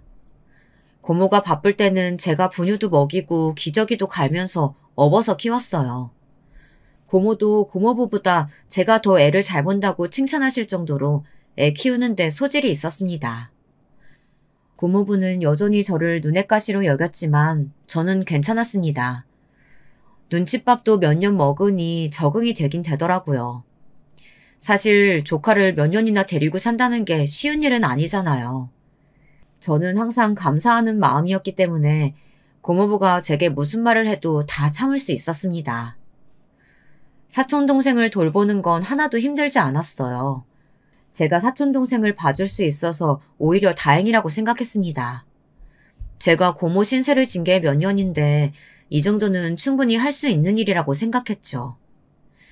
동생 밥 좀 먹이고 재워준다고 해서 제가 지금까지 받은 걸 다 갚을 수 있는 건 아니겠지만 그래도 조금이나마 제 마음에 지고 있던 짐이 덜어지는 것 같았어요. 그런데 하필이면 그날 밤 사촌동생이 열이 오르더니 보채더군요. 저는 냉장고에서 해열제를 찾아 먹이고 밤새 업고 있었습니다. 아무래도 고모부가 한 말이 신경 쓰여서요. 괜히 제가 보는데 동생이 울어서 주변에서 민원이라도 들어오면 고모부에게 한 소리 들을 것 같아 울리지 않으려고 애썼습니다. 가는 날이 장날이라고 하나요? 그날 갑자기 아버지가 고모 집에 오셨어요. 일 때문에 근처에 오셨다가 일 끝나고 제가 생각나서 군고구마를 잔뜩 사서 오셨더라고요. 아버지는 제 모습을 보자마자 얼굴이 차갑게 굳어버렸어요. 그 늦은 시간에 제가 고모랑 고모부도 없이 혼자 아기를 업고 땀범벅으로 쩔쩔매고 있으니 당연한 일이었죠. 아버지는 얼굴이 새빨개지셔서는 지금 당장 아기를 내려놓으라고 소리를 지르셨습니다. 아버지 화내지 마세요. 제가 매일 애를 본 게 아니라요. 오늘만 고모가 상가집에 가셔야 해서 잠깐 봐주는 거예요. 그게 지금 말이 되는 소리야? 고작 중학생 애한테 갓난쟁이 맡기고 부모가 둘 다 나간다는 게 말이 돼? 평상시에 애를 얼마나 자주 봤으면 네가 혼자 애를 봐? 아버지의 고함 소리에 제 등에 엎여있던 사촌동생은 자지러지게 울었습니다. 타이밍이라는 게 참 이상해요. 딱 그때 고모와 고모부가 집에 돌아오셨어요. 하필이면 또 고모부가 밖에까지 애 우는 소리가 들린다고 화를 내시면서 집에 들어오셨죠. 내가 이럴 줄 알았어. 잠깐 몇 시간 애 좀 보라고 했더니만 결국은 또 울린 거야? 형님. 형님이 이 시간에 웬일이세요? 아버지의 얼굴은 순식간에 차가워졌습니다. 저도 지금까지 살면서 처음 보는 아버지의 얼굴이었어요. 매부, 자네 지금 한 말이 설마 내 아들한테 한 소린가? 내가 못나고 염치 없이 내 아들 자네에게 부탁하기야 했다지만 아무리 그래도 우리가 꼬박꼬박 생활비에 먹을 거에 다 갖다 바치면서 부탁했는데 어떻게 내 아들을 이렇게 대접할 수가 있어? 형님, 생활비라뇨? 저는 처음 듣는 소린데요. 여보, 당신 형님한테 생활비 받았어? 오빠랑 이런 말까지 하고 싶지는 않지만 오빠가 무슨 생활비를 줬다 그래. 그리고 오빠 힘든 건 내가 뻔히 아는데 내가 설마 돈 벌라고 진호 키우겠어? 그게 무슨 소리야. 내가 힘들어도 매달 꼬박꼬박 너한테 돈 보내라고 했는데. 저는 아버지와 고모, 고모부가 싸우지 않기만을 바랬어요. 세 분 모두 저에게는 소중한 가족이었으니까요. 아버지, 저 진짜 괜찮아요. 제가 고모 집에서 신세진 게 있는데 당연히 동생 볼 수도 있죠. 아버지는 제가 말을 하면 할수록 더 속상해 하셨어요. 그 순간 아버지는 그대로 바닥에 주저앉으시더니 눈물을 쏟으셨습니다. 저는 정말 괜찮아서 한 이야기였는데 아버지는 그날 제 모습이 안쓰럽고 참기 힘드셨나 봐요. 내가 잘못 생각했어. 아무리 거지 같은 집이라도 식구가 다 모여서 살아야 하는 건데 내가 우리 귀한 아들 남의 집에서 눈칫밥 먹는 줄도 모르고. 지금 생각해보면 아버지께서는 본인이 어떤 힘든 일을 겪든 어떤 대접을 받든지 그건 상관없이 오로지 저만 생각하면서 참아오셨던 것 같아요. 저만이라도 누구 앞에서든 절대 기죽지 않고 그전처럼 잘 살기를 바라셨던 거죠. 그래서 더욱더 믿을 수 있는 고모에게 저를 맡기신 거였고요. 고모라면 저를 잘 키워주실 수 있을 거라고 기대하면서요. 그랬으니 제가 전과는 달리 부쩍 철이 들고 주변 눈치를 살피는 모습이 아버지는 싫으셨던 것 같아요. 저는 안 그러려고 했다고 해도 아버지 눈에는 제가 달라진 모습이 확 티가 났을 테니까요. 오빠, 나는 지난 몇 년 동안 정말 내가 진호 엄마라고 생각하면서 지냈어. 오빠 속상한 마음 이해 못하는 건 아니지만 이렇게 그냥 가버리면 나 너무 속상해. 내가 아무리 못났어도 우리 진호, 우리 집 장남이야. 내가 바란 건 우리 진호 부족한 거 없이 옛날처럼 밝고 철없이 살길 바란 거야. 이 사람 저 사람 눈치 보면서 철들라고 너한테 맡긴 거 아니라고. 형님, 듣다 보니 기막혀서 가만히 못 들어드리겠네요. 아들이 철없이 해맑게 크길 바랬으면 사업을 망하지 마셨어야죠. 기껏 몇 년 동안 힘들게 키워줬더니 고맙다는 인사도 없이 너무 염치 없으신 거 아니에요? 그날 한바탕 난리가 났습니다. 아버지는 고모부 고모할 것 없이 닥치는 대로 소리를 퍼부으셨어요. 고모부는 아버지에게 지지 않고 같이 소리를 지르셨고 고모는 사촌동생을 안고 펑펑 우셨어요. 일이 왜 이렇게까지 꼬여버린 건지 모르겠더군요. 그날로 아버지는 저를 고모네 집에서 데리고 나왔습니다. 그래도 다행이었던 건 얼마 뒤 세 가족이 다시 모여 살 수 있었다는 거예요. 아주 잠깐이었지만요. 아버지는 여기저기서 돈을 끌어다가 집을 구하셨어요. 원래 살던 서울도 아니고 방도 하나뿐인 집이었지만 아무리 다 쓰러져가는 집이라도 세 식구가 함께 사니 저는 좋았어요. 그때까지만 해도 말이죠. 그런데 저와 제 부모님은 핏줄이니까 오랫동안 같이 살지 않다가 만나도 똑같이 좋았지만 아버지와 어머니는 그렇지가 않았나 봐요. 지금 와서 생각해보면 부부가 5년이나 넘게 떨어져서 살았으니 무슨 정이 남아있을까 싶기도 해요. 무엇보다 같이 살지 않았던 시간 동안 어머니가 많이 변하신 것 같았어요. 아예 아버지를 남편이라고 생각하지 않는 것 같았어요. 처음엔 먹고 사는 게 어려워서 어머니가 그러시는가 보다 싶었는데 시간이 갈수록 그게 아닌 것 같더라고요. 제가 봐도 도가 지나칠 정도로 아버지를 무시하고 화를 내셨어요. 그랬으니 두 분은 만나기만 하면 싸우셨죠. 이건 또 뭐야? 집 좁아서 애 책상 하나 놔둘 데도 없는데 당신 화장품 물려놓겠다고 지금 이 비싼 화장대를 산 거야? 이게 그냥 화장대가 아니야. 봐봐, 나무가 얼마나 좋은지. 몇십 년은 거뜬히 쓸걸? 아침마다 쭈그리고 앉아서 화장하는 건 너무 힘들단 말이야. 어머니는 혼자 나가서 사시는 동안 옷 만드는 공장에서 일했다고 들었었는데 일하면서 번 돈으로 다 옷이며 화장품만 사셨는지 어머니 짐은 좁은 단칸방을 거의 다 차지하고 있었죠. 상황이 달라졌는데도 예전에 살던 씀씀이를 여전히 버리지 못하셨더군요. 툭하면 우리 형편에 맞지 않는 물건이나 브랜드의 옷 같은 걸 사셨어요. 그럴 때마다 아버지는 화를 내셨고요. 하루라도 빨리 돈 모아서 이사갈 생각을 해야지.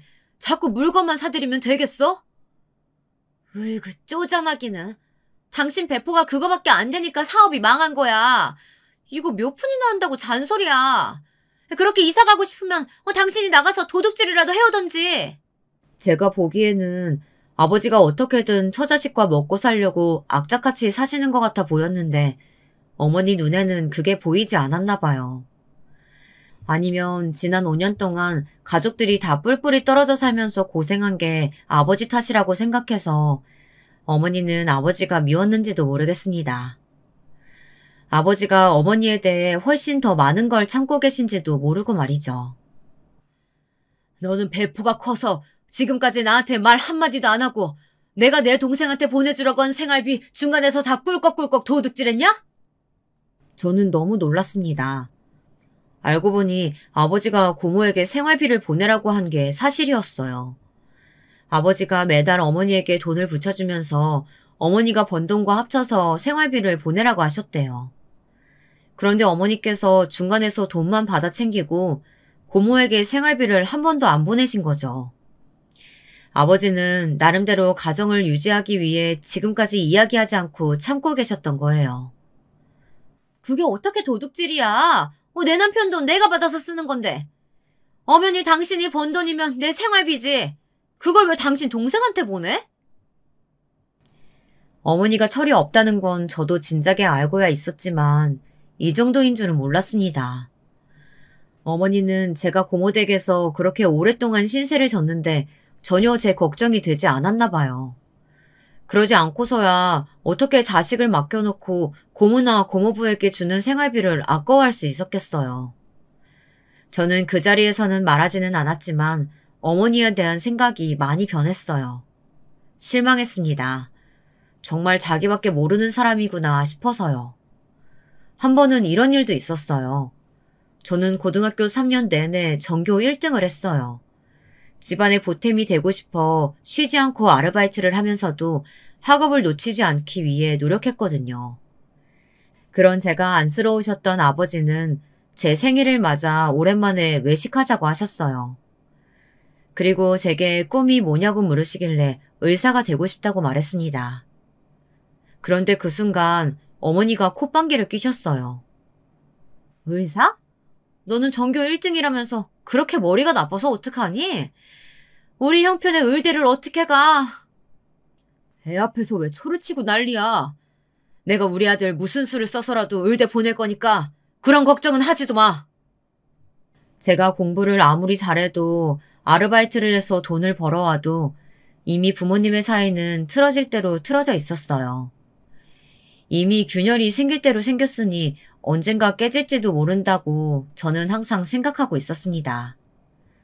생각보다 우려했던 일이 빠르게 찾아왔습니다. 저는 어머니와 아버지의 사이가 좋아지길 바랬어요. 그래서 어머니에게 잘하려고 노력했습니다.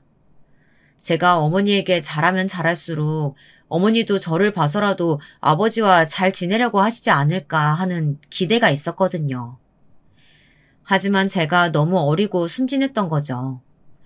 어머니는 제가 생각한 것보다 훨씬 더 책임감이라고는 없는 사람이었어요. 어머니가 대형 사고를 쳤어요.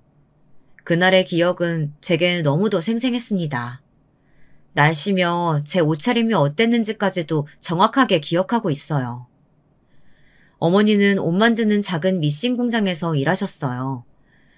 그 공장이 제가 다니던 학교 바로 근처에 시장 골목에 있었어요. 그날은 시험 마지막 날이라 학교가 일찍 끝났습니다. 배가 고파서 일부러 어머니가 일하시는 공장 근처로 갔죠. 점심시간이 다 된 것 같아서 어머니와 함께 점심이라도 먹으려고요. 그리고 겸사겸사 시험 잘 봤다고 자랑하고 싶었거든요. 어머니야, 제가 공부 잘해봐야 우리 형편에 대학이라도 가겠냐고 하셨지만 저는 사실 아르바이트를 해서 모아놓은 돈이 좀 있었어요. 그 돈이면 그래도 한 학기 등록금 정도는 될 테니 제가 대학만 들어가면 열심히 일해서 어머니 일 안 하고 쉬게 해드리겠다고 이야기할 생각이었습니다. 그러니까 아버지와 싸우지 말고 조금만 기다려달라고요. 그런데 공장 앞에 다 왔을 때쯤 이상한 간격을 목격했습니다. 글쎄 어머니가 주변을 기웃거리더니 공장 옆에 작은 골목으로 빠른 걸음으로 쏙 들어가 버리더라고요. 저는 아무래도 이상해서 어머니의 뒤를 따라갔습니다. 그런데 어머니가 그렇게 주변을 살피며 은밀하게 사라진 이유가 있었더군요. 잠시 뒤 웬 남자와 함께 시장 안에 있는 작은 모텔 건물로 들어갔습니다. 그때 제 나이 19살이에요. 남자 여자가 모텔에 들어가면 뭘 하는지 정도는 다 알고 있었습니다. 저는 한 발자국도 거기서 움직일 수가 없었어요. 그때까지만 해도 제가 잘못 본 거라고 헛걸 본 거라고 믿고 싶었거든요. 그래서 확인이 필요했습니다. 정말 모텔에 들어간 아줌마가 어머니가 맞는지 그리고 함께 따라 들어간 남자는 누군지 말입니다. 잠시 뒤 모텔에서 어머니가 나왔어요. 그것도 아까 함께 들어간 남자와 팔짱을 끼고 아주 다정하게요. 어머니 옆에 있는 남자를 보고 저는 다시 한번 놀랐습니다. 제가 아는 얼굴이었어요. 바로 어머니가 일하는 공장 사장이었습니다. 전에 어머니 공장 근처에서 보고 인사를 한 적이 몇 번 있었어요. 사장이라고 소개하면서 아저씨는 제게 용돈까지 줬거든요. 분명 저 남자도 유부남이었습니다. 제가 알기로는 제 또래의 딸도 하나 있다고 들었거든요. 저는 도저히 화가 나서 그대로 숨어만 있을 수는 없었습니다. 엄마, 이 아저씨랑 도대체 무슨 사이야? 왜 이 아저씨랑 모텔에서 나오는 건데? 너 뭐야? 너 지금 학교에 있어야 할 시간 아니야? 네가 왜 여기 있어?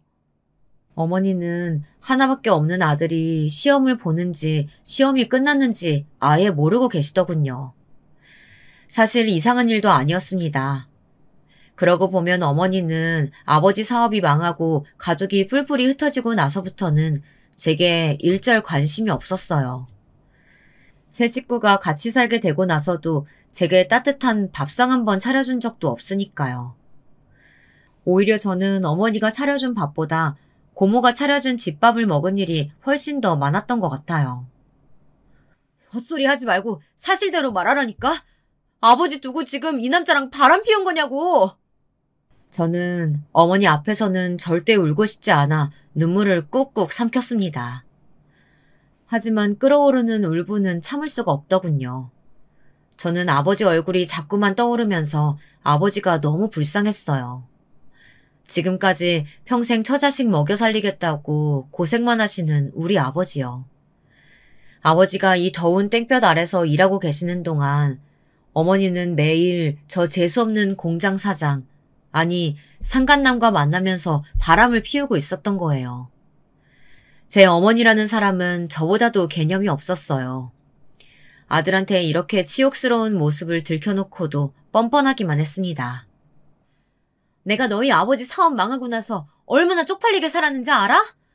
지금까지 나한테 사모님 하면서 알랑방귀 뀌던 옆에 애들이 너희 아버지 때문에 빚 좀 졌다고 나를 얼마나 개무시하는데. 그래서 사람들한테 무시 좀 당했다고 바람 피웠다는 거야? 그게 말이 돼?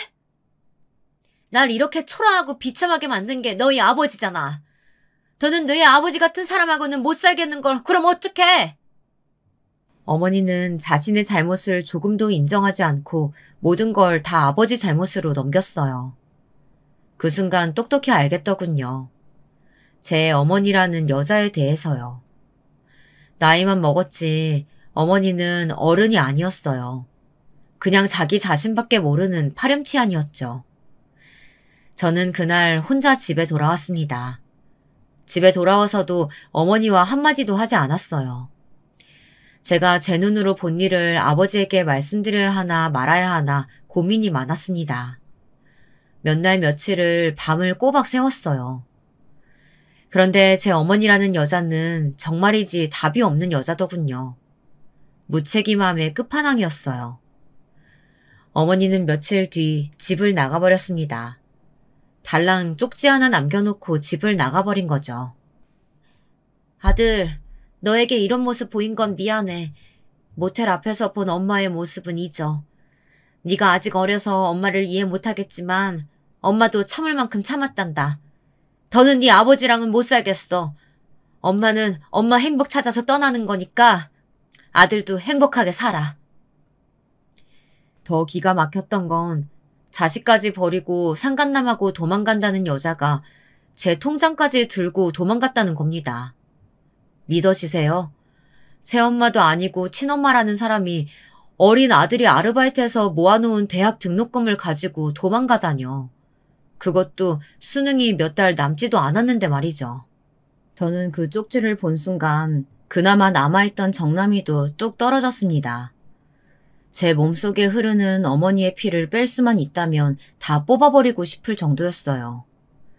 하지만 문제는 거기서 끝이 아니었습니다. 아버지께서 돌아가셨어요. 공사 현장에서 일하시던 아버지는 안전 문제로 고층에서 추락하셔서 그 자리에서 돌아가셨습니다. 더운 날씨에 매일 밖에서 일하시면서 몸이 많이 지치기도 하셨겠지만 아마 집을 나간 어머니 때문에 신경 쓰느라 스트레스도 많으셨을 거예요. 아버지는 어머니의 불륜 사실을 상상도 못하고 계셨으니까요. 아버지의 죽음은 제 인생의 가장 큰 시련이었어요. 아버지의 사업 실패도 고모 집에서의 생활도, 그리고 모텔 앞에서 어머니를 봤던 바로 그 순간까지도 다 참고 버텨냈는데 아버지의 죽음만은 도저히 견디기 힘들었어요. 이대로 제 인생이 끝났다 싶을 정도로요.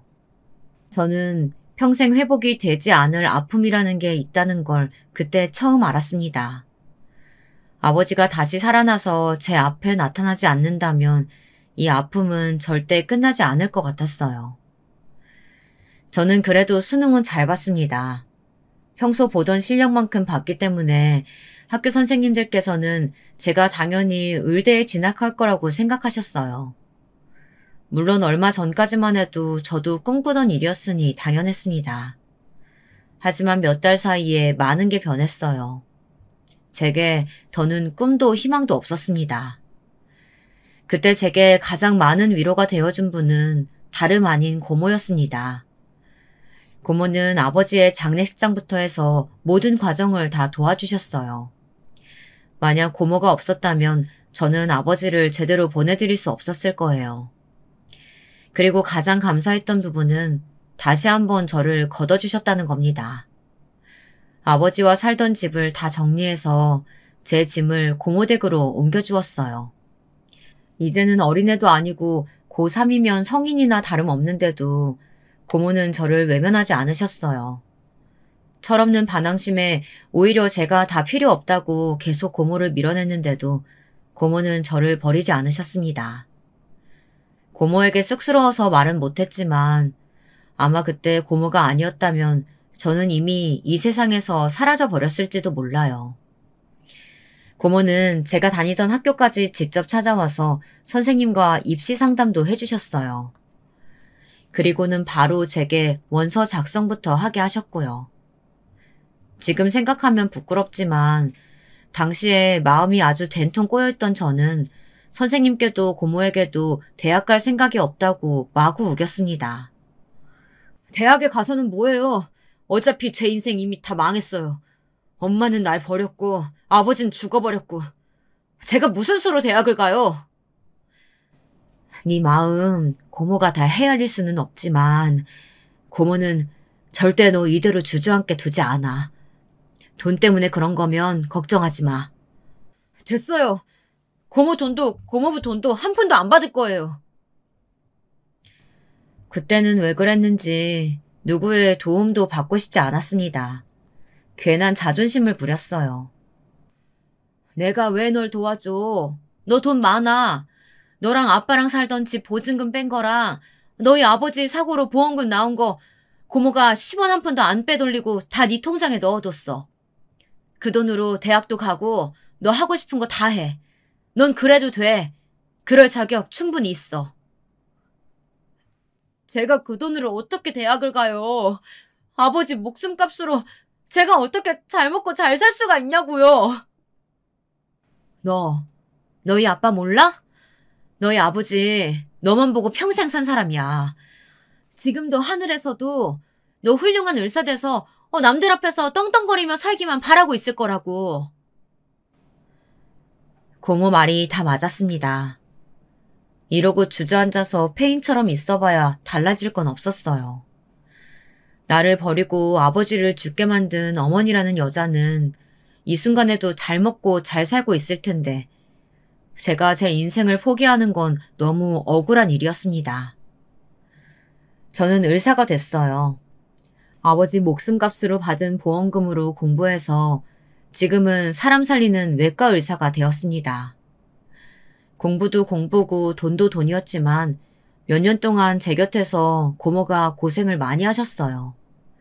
혼자 살 수 있다고 하는 저를 끌어다 데리고 사시면서 매일 밥 해주고 빨래 해주시면서 살뜰히 돌봐주셨습니다.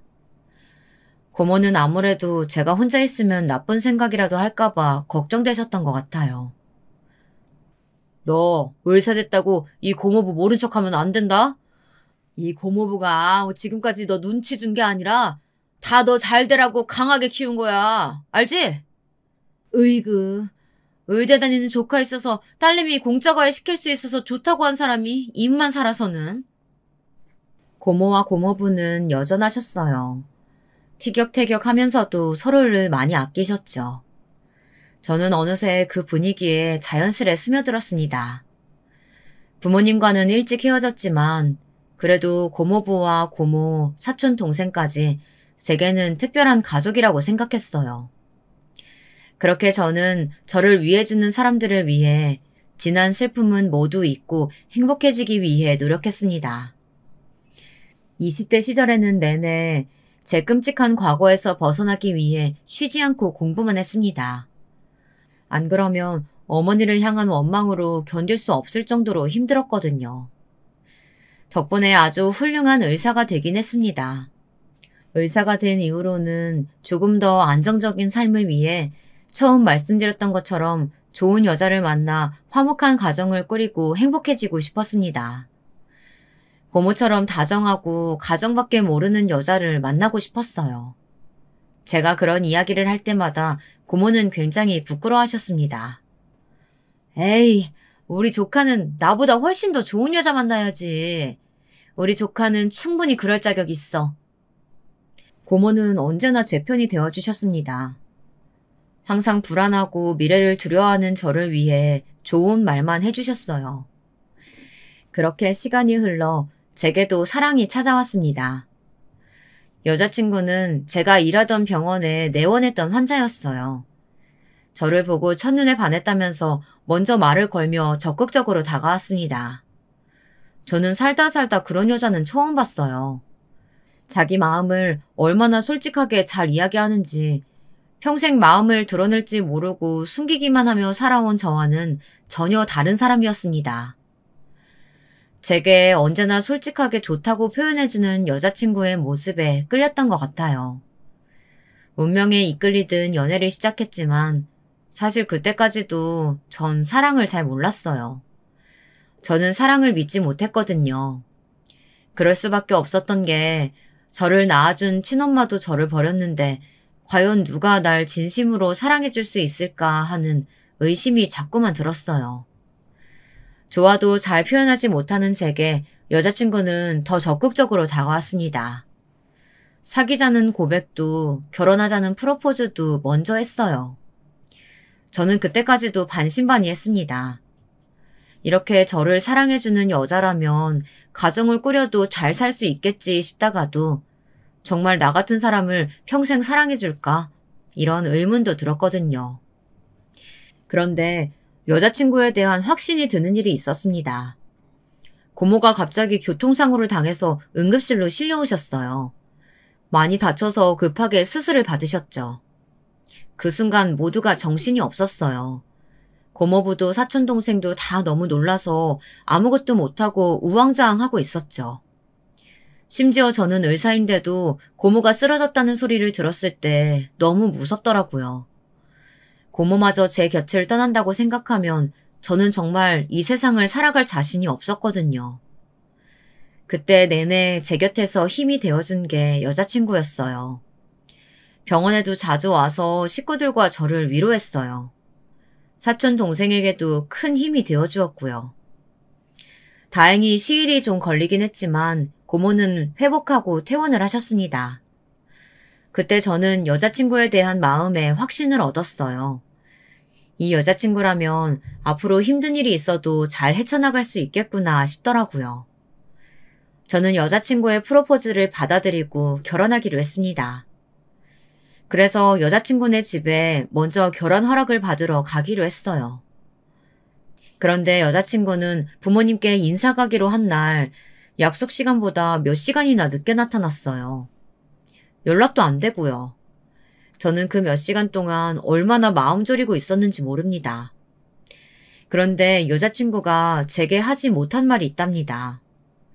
자기 부모님이 사실은 재혼하신 거라네요. 여자친구의 아버지와 어머니가 헤어지시고 지금의 새 어머니와 재혼하셔서 새 어머니가 여자친구를 키워주셨대요. 저는 연애하는 동안 한 번도 들은 적 없었던 이야기라 당황하기는 했지만 그래도 그런 이유로 제 마음이 달라질 건 없었습니다. 오히려 항상 밝고 해맑아 보였던 여자친구에게 그런 사정이 있었다는 게 마음 아팠습니다. 그리고 더 여자친구가 대단해 보였어요. 저는 제가 힘들다는 이유만으로 평생 마음을 닫고 다가오는 사람들도 믿지 못하며 살았는데 여자친구는 힘들어도 언제나 자신감을 가지고 씩씩하게 살아온 것 같아서요. 새어머니인 게 뭐 어때서. 나는 친엄마가 남자랑 바람나서 나 두고 도망갔잖아. 나한테 그런 건 전혀 중요하지 않아. 우리 둘이 서로 아끼고 사랑하는 게 중요하지. 고마워, 자기야. 새엄마, 나한테는 고마운 분이거든. 엄마랑 아빠가 이혼하고 나서 많이 힘들었었는데 새엄마가 옆에서 많이 챙겨주셨어. 나도 부모님보다 고모 가족이랑 더 오래 살았잖아. 자기 마음 이해해. 나도 고모랑 고모부 안 계셨으면 절대 지금의 내가 없었을 거야. 진심이었습니다. 새어머니든 친어머니든 평생 여자친구를 책임지고 잘 키워주셨잖아요. 저도 고모와 함께 산 세월이 더 많았으니 누구보다 잘 이해할 수 있었죠. 여자친구는 집에 가는 내내 새어머니 성격이 특이하다는 이야기를 연신했어요. 저는 여자친구와 결혼까지 결정할 정도로 많이 좋아했기 때문에 예비 처가댁 식구들이 어떤 분들이시든 다 괜찮았습니다. 그런데 여자친구네 집에 도착하자마자 저는 경악을 금치 못했습니다. 정말이지 말도 안 되는 일이 벌어졌어요. 여자친구네 집에 도착했을 때 예비 장모님이라며 저를 맞이해 주신 분이 다름 아닌 제 친어머니였습니다. 쪽지 한 장 덜렁 남기고 저를 버리고 떠나버린 제 어머니 말입니다. 이런 미친, 말도 안 돼. 도대체 당신이 왜 여기 있어? 저는 눈을 몇 번씩 감았다 뜨기를 반복했습니다. 혹시나 이게 다 꿈인가 싶어서요. 그런데 꿈이라고 하기엔 너무 생생했습니다. 세월엔 장사가 없다더니 팽팽하게 고왔던 얼굴에 어느새 자글자글한 주름이 생겼더군요. 그래도 단번에 알아봤습니다. 평생 원망하며 미워했던 얼굴이니까요. 그때 여자친구의 아버님도 거실로 나오셨습니다. 그런데 그 얼굴도 제가 아는 얼굴이더군요. 제가 어머니만큼이나 원망하고 미워해서 평생 잊히지 않았던 바로 그 사람이었습니다. 바로 19살의 여름날 시끄러웠던 시장통 골목 안 모텔 앞에서 보았던 바로 그 남자였어요. 어머니가 다녔던 공장 사장 말이죠. 수아 아버지가 당신이었어? 어머니 성격에 상간남과 집을 나갔어도 얼마 살지 못하고 헤어졌을 줄 알았는데 의외였습니다. 어머니는 저와 아버지를 버리고 상간남과 집을 나가서 살림까지 차리고 지금까지 아주 잘 살았나 보더군요. 자기야, 그게 무슨 소리야? 우리 엄마랑 아빠한테 왜 그래? 네가 엄마라고 부르는 바로 저 여자가 날 버리고 집 나갔던 바로 내 친어머니야. 제 말에 여자친구는 너무 놀라서 어쩔 줄 몰라 했습니다. 저는 예비 장인 장모라는 사람들을 보자마자 순식간에 여자친구에 대한 마음이 식어버리고 말았습니다. 여자친구가 저와 아버지를 시궁창에 쳐넣은 사람들이 키운 딸이었다는 사실에 저는 온몸에 소름이 돋는 것만 같았어요. 제 마음을 아는지 모르는지 여자친구는 제 팔을 잡으며 눈물을 보였습니다. 자신의 잘못도 아닌데 무작정 미안하다고 했어요. 그 모습에 저도 모르게 잠시 마음이 흔들렸습니다. 이 상황이 전부 여자친구와는 상관없는 일이니까요. 하지만 그것도 잠시 예비 장인의 행동에 모든 마음이 싹 정리되고 말았습니다. 예비 장인은 자기가 한 잘못은 새하얗게 잊었는지 제게 성큼성큼 다가와 제 어깨를 세게 밀쳤습니다. 네가 뭔데 내 딸을 울려? 내가 네 엄마 뺏어왔다고 생각해서 일어나 본데 네 아버지가 얼마나 한심하고 못난 인간이었으면 마누라가 도망갔겠어. 네 엄마가 가엾고 불쌍해서 내가 걷어준 거라고. 정말 기가 막히고 코가 막혔습니다. 이제 보니 둘 다 똑같은 게 아주 천생연분이 따로 없더군요. 우리 아버지가 못나서 저 여자가 도망갔다고? 말도 안 되는 소리 하지 마. 당신하고 바람나서 자식까지 버리고 도망간 거잖아. 당신 딸도 알아? 당신이 마누라 두고 저 여자랑 바람나서 이혼한 거. 그게 무슨 말이야? 아빠랑 새엄마가 바람나서 엄마랑 이혼한 거였어? 나한테는 그런 소리 한 적 없었잖아. 엄마랑 아빠가 이혼하고 나서 새엄마랑 만난 거라며. 여자친구는 부모님이 이혼하시고 나서 새엄마를 만나 재혼한 것으로 알고 있었어요. 하지만 진실은 언젠가 드러나게 되어 있었죠. 아무리 숨기려고 해도 소용이 없었습니다. 제가 제 두 눈으로 똑똑히 다 봤는걸요. 저 두 사람이 서로 가정이 있는 상태로 만나 바람을 피웠다는 사실을 말이죠. 이젠 다 상관없었습니다. 그 어떤 일이 있어도 저런 집안하고는 엮일 수 없으니까요. 인연이라는 게 참 거지 같네. 죽을 때까지 다시는 보고 싶지 않았던 얼굴을 다 보게 되고. 결혼은 당연히 없던 일로 하죠. 저는 이만 가보겠습니다. 자기야, 제발 이러지 마. 내가 자기 얼마나 사랑하는 줄 알잖아. 저는 파혼 선언을 하고 집을 나와버렸어요. 그 더러운 집구석에는 잠시도 있고 싶지 않았으니까요. 그런데 여자친구는 집 밖까지 쫓아나왔어요. 저는 마음을 굳게 먹고 외면했습니다. 그때였어요. 제 어머니라는 여자도 따라 나오더군요. 어머, 아들. 우리 아들이 정말 의사가 됐어? 그렇게 공부를 잘하더니 결국 해냈구나. 엄마가 우리 아들을 얼마나 그리워하고 보고 싶었는지 몰라. 역시나 사람은 변하는 게 아니었습니다. 친딸은 아니어도 그래도 10년 넘게 키운 딸이 지금 당장 파혼을 당했는데 그 와중에 제가 의사가 됐다는 것만 중요한가 봅니다. 저에게 가증스러운 얼굴로 다가온 어머니는 갑자기 제 손을 부여잡더군요. 너희 아버지는 잘 있지? 명색이 아들이 의사인데 아직도 그렇게 지질궁상으로 살아? 내가 요즘 들어 꿈자리에 네 얼굴이 자꾸 보이더니만 이렇게 만나려고 했나 보다. 저는 어머니의 얼굴을 자세히 들여다봤습니다. 혹시 다른 사람보다 피부가 아주 두꺼운 건 아닌가 싶어서요. 표정 하나 안 바뀌고 아버지를 들먹이는 모습에 어떻게 저런 뻔뻔한 인간이 있나 싶더군요. 저는 그 길로 어머니라는 여자에게 달려들어 뺨을 세게 올려붙였습니다. 아버지의 목까지 담아 짝 소리가 날 정도로 세게 때렸습니다. 염치가 없어도 분수가 있지. 당신이 어디서 아버지 얘길 꺼내. 아버지, 당신 때문에 죽었어. 당신이 그렇게 집 나가고 바로 돌아가셨다고. 어머, 그래? 엄마는 몰랐네. 근데 아들, 사실은 엄마도 죽다 살았어. 바로 얼마 전에 유방암에 걸려서 아주 고생했잖아. 그때 엄마가 얼마나 무서웠는데 우리 아들 얼굴도 못 보고 죽는 줄 알았다니까? 우리 아들이 의사인 줄 알았으면 내가 진작에 우리 아들 찾아갔을 텐데. 하긴 이제라도 만난 게 어디야. 그러고 보니 여자친구에게 들은 적이 있었어요. 어머니께서 전에 유방암 1기 진단을 받아 수술을 받으셨다는 이야기를요. 그게 나랑 무슨 상관이에요?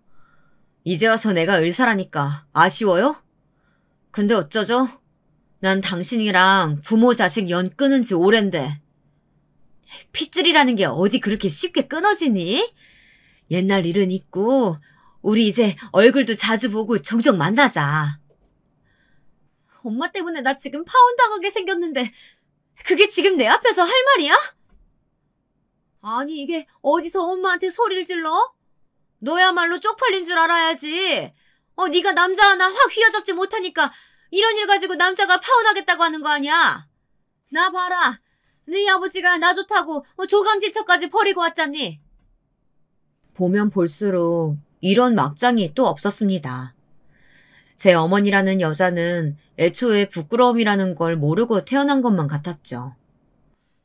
제 눈으로 직접 보고도 뭐 저런 인간이 있나 싶더군요. 정말 저런 여자가 제 어머니라는 사실이 끔찍하게도 싫었습니다. 그때였어요. 상간남 주제에 그래도 자기 자식은 귀한지 여자친구의 아버지가 어머니의 멱살을 잡더니 바닥에 던지듯 내동댕이 쳤어요. 어머머! 이 인간이 미쳤나? 어디 감히 내 몸에 손을 대? 그래, 나 미쳤다. 이 년이 어디서 감히 내 딸 인생에 똥물을 튀겨? 내가 어쩌다 너 같은 걸 지금까지 데리고 살았나 모르겠다. 너 같은 거 이제 필요 없으니까 지금 당장 이 집에서 나가! 저는 여자친구네 집에 결혼 허락을 받으러 갔다가 아주 말도 안 되는 일을 겪고 말았습니다. 하지만 어쩐지 속은 시원했습니다. 고모가 걱정하실까봐 말은 하지 않았지만 아버지가 돌아가신 이후 내내 가슴속이 꽉 막힌 듯이 살았어요. 아버지는 억울하게 돌아가셨는데 어머니라는 여자가 행복하게 살까 봐서요. 그런데 여전히 엉망으로 사는 모습을 보고 나니 마음이 조금이나마 풀리는 것 같았습니다. 이런 말 하면 안 되는 건 알지만 유방암에 걸렸다는 것도 어쩐지 쌤통이었어요. 분명 업보라고 생각했습니다. 그날 이후 어떻게 됐냐고요? 상간남이자 전 여자친구의 아버지에게 따로 연락이 왔어요. 제게 하고 싶다는 말이 있다면서요. 이제 와서 내가 무슨 말 해도 용서가 안 되겠지만 내가 미안했네. 자네한테 내가 아주 큰 실수했어. 그 사람하고 나하고 완전히 헤어졌어. 그러니까 제발 내 딸 딱 한 번만 만나주게. 지금 내 딸이 자네 때문에 밥도 안 먹고 울고만 있어. 헤어진 여자친구가 저와 파혼하게 된 게 충격이었는지 많이 힘들어하나 보더군요. 유부남이 바람까지 피우고 남의 아내까지 훔쳐간 주제에 자기 딸이 힘들어하는 건 못 보겠나 봐요. 제 앞에서 아주 꼬리를 내리더군요. 이걸 어쩌죠? 저는 당신 딸이라는 걸 안 순간 모든 감정이 싹 사라져버렸어요. 절대 다시 만날 생각 없으니까 다신 찾아오지 마세요. 상간남 아저씨는 제 앞에서 무릎이라도 꿇을 기세였어요. 하지만 저는 그럴수록 더 매몰차게 외면하고 자리를 박차고 나왔습니다. 어머니는 정말로 그 집에서 쫓겨났더군요. 오갈 데 없는 신세가 된 어머니는 어떻게 제 번호까지 알아냈는지 제게 계속 전화를 했어요. 제가 전화를 받지 않자 근무하는 병원까지 찾아왔더군요. 아들, 엄마 아직도 항암 치료 받는 중이라 스트레스 받으면 안 돼. 명색이 아들이 의사인데 엄마가 이렇게 집도 없이 떠돌아다니면 되겠어? 너 집 어디야? 엄마가 거기서 좀 살아야겠다. 웃기고 있네. 당신 호적도 다 파서 그 상간남한테 갔잖아. 난 당신이랑 이제 아무 사이도 아니니까 다신 찾아오지 마. 안 그러면 영업방해로 신고할 거야. 저는 그날 이후로는 절대 만나주지 않았어요. 그리고 찾아올 때마다 계속 경찰에 신고했습니다. 얼굴을 보고 심한 소리를 퍼부을까도 했지만 그것보다 다른 방법을 선택했어요. 어머니가 저를 버린 것처럼 똑같이 해줘야겠다 결심했습니다. 절대 상대도 하지 않기로요. 얼마 뒤 저는 아버지가 돌아가시고 처음으로 고모와 고모부 그리고 제 사촌동생과 함께 아버지의 묘에 다녀왔습니다. 혼자는 자주 갔지만 어쩐지 다른 분들과는 못 가겠더라고요. 아버지 앞에서 제가 행복하게 사는 모습을 보여드리기가 죄송해서요. 저는 처음으로 아버지에게 소주도 한 잔 따라드렸습니다. 그리고 말씀드렸어요. 고모 가족들과 행복하게 살고 있다. 그러니 아버지도 제 걱정은 하지 말고 하늘나라에서 마음 편하게 계시라고 말씀드렸습니다. 저는 이제와 마음의 빚을 갚은 것 같았습니다. 더는 저를 버린 사람에 대한 원망으로 제 인생을 낭비하는 일은 하지 않기로 했습니다. 그러기엔 제게 너무 불필요한 사람이었으니까요.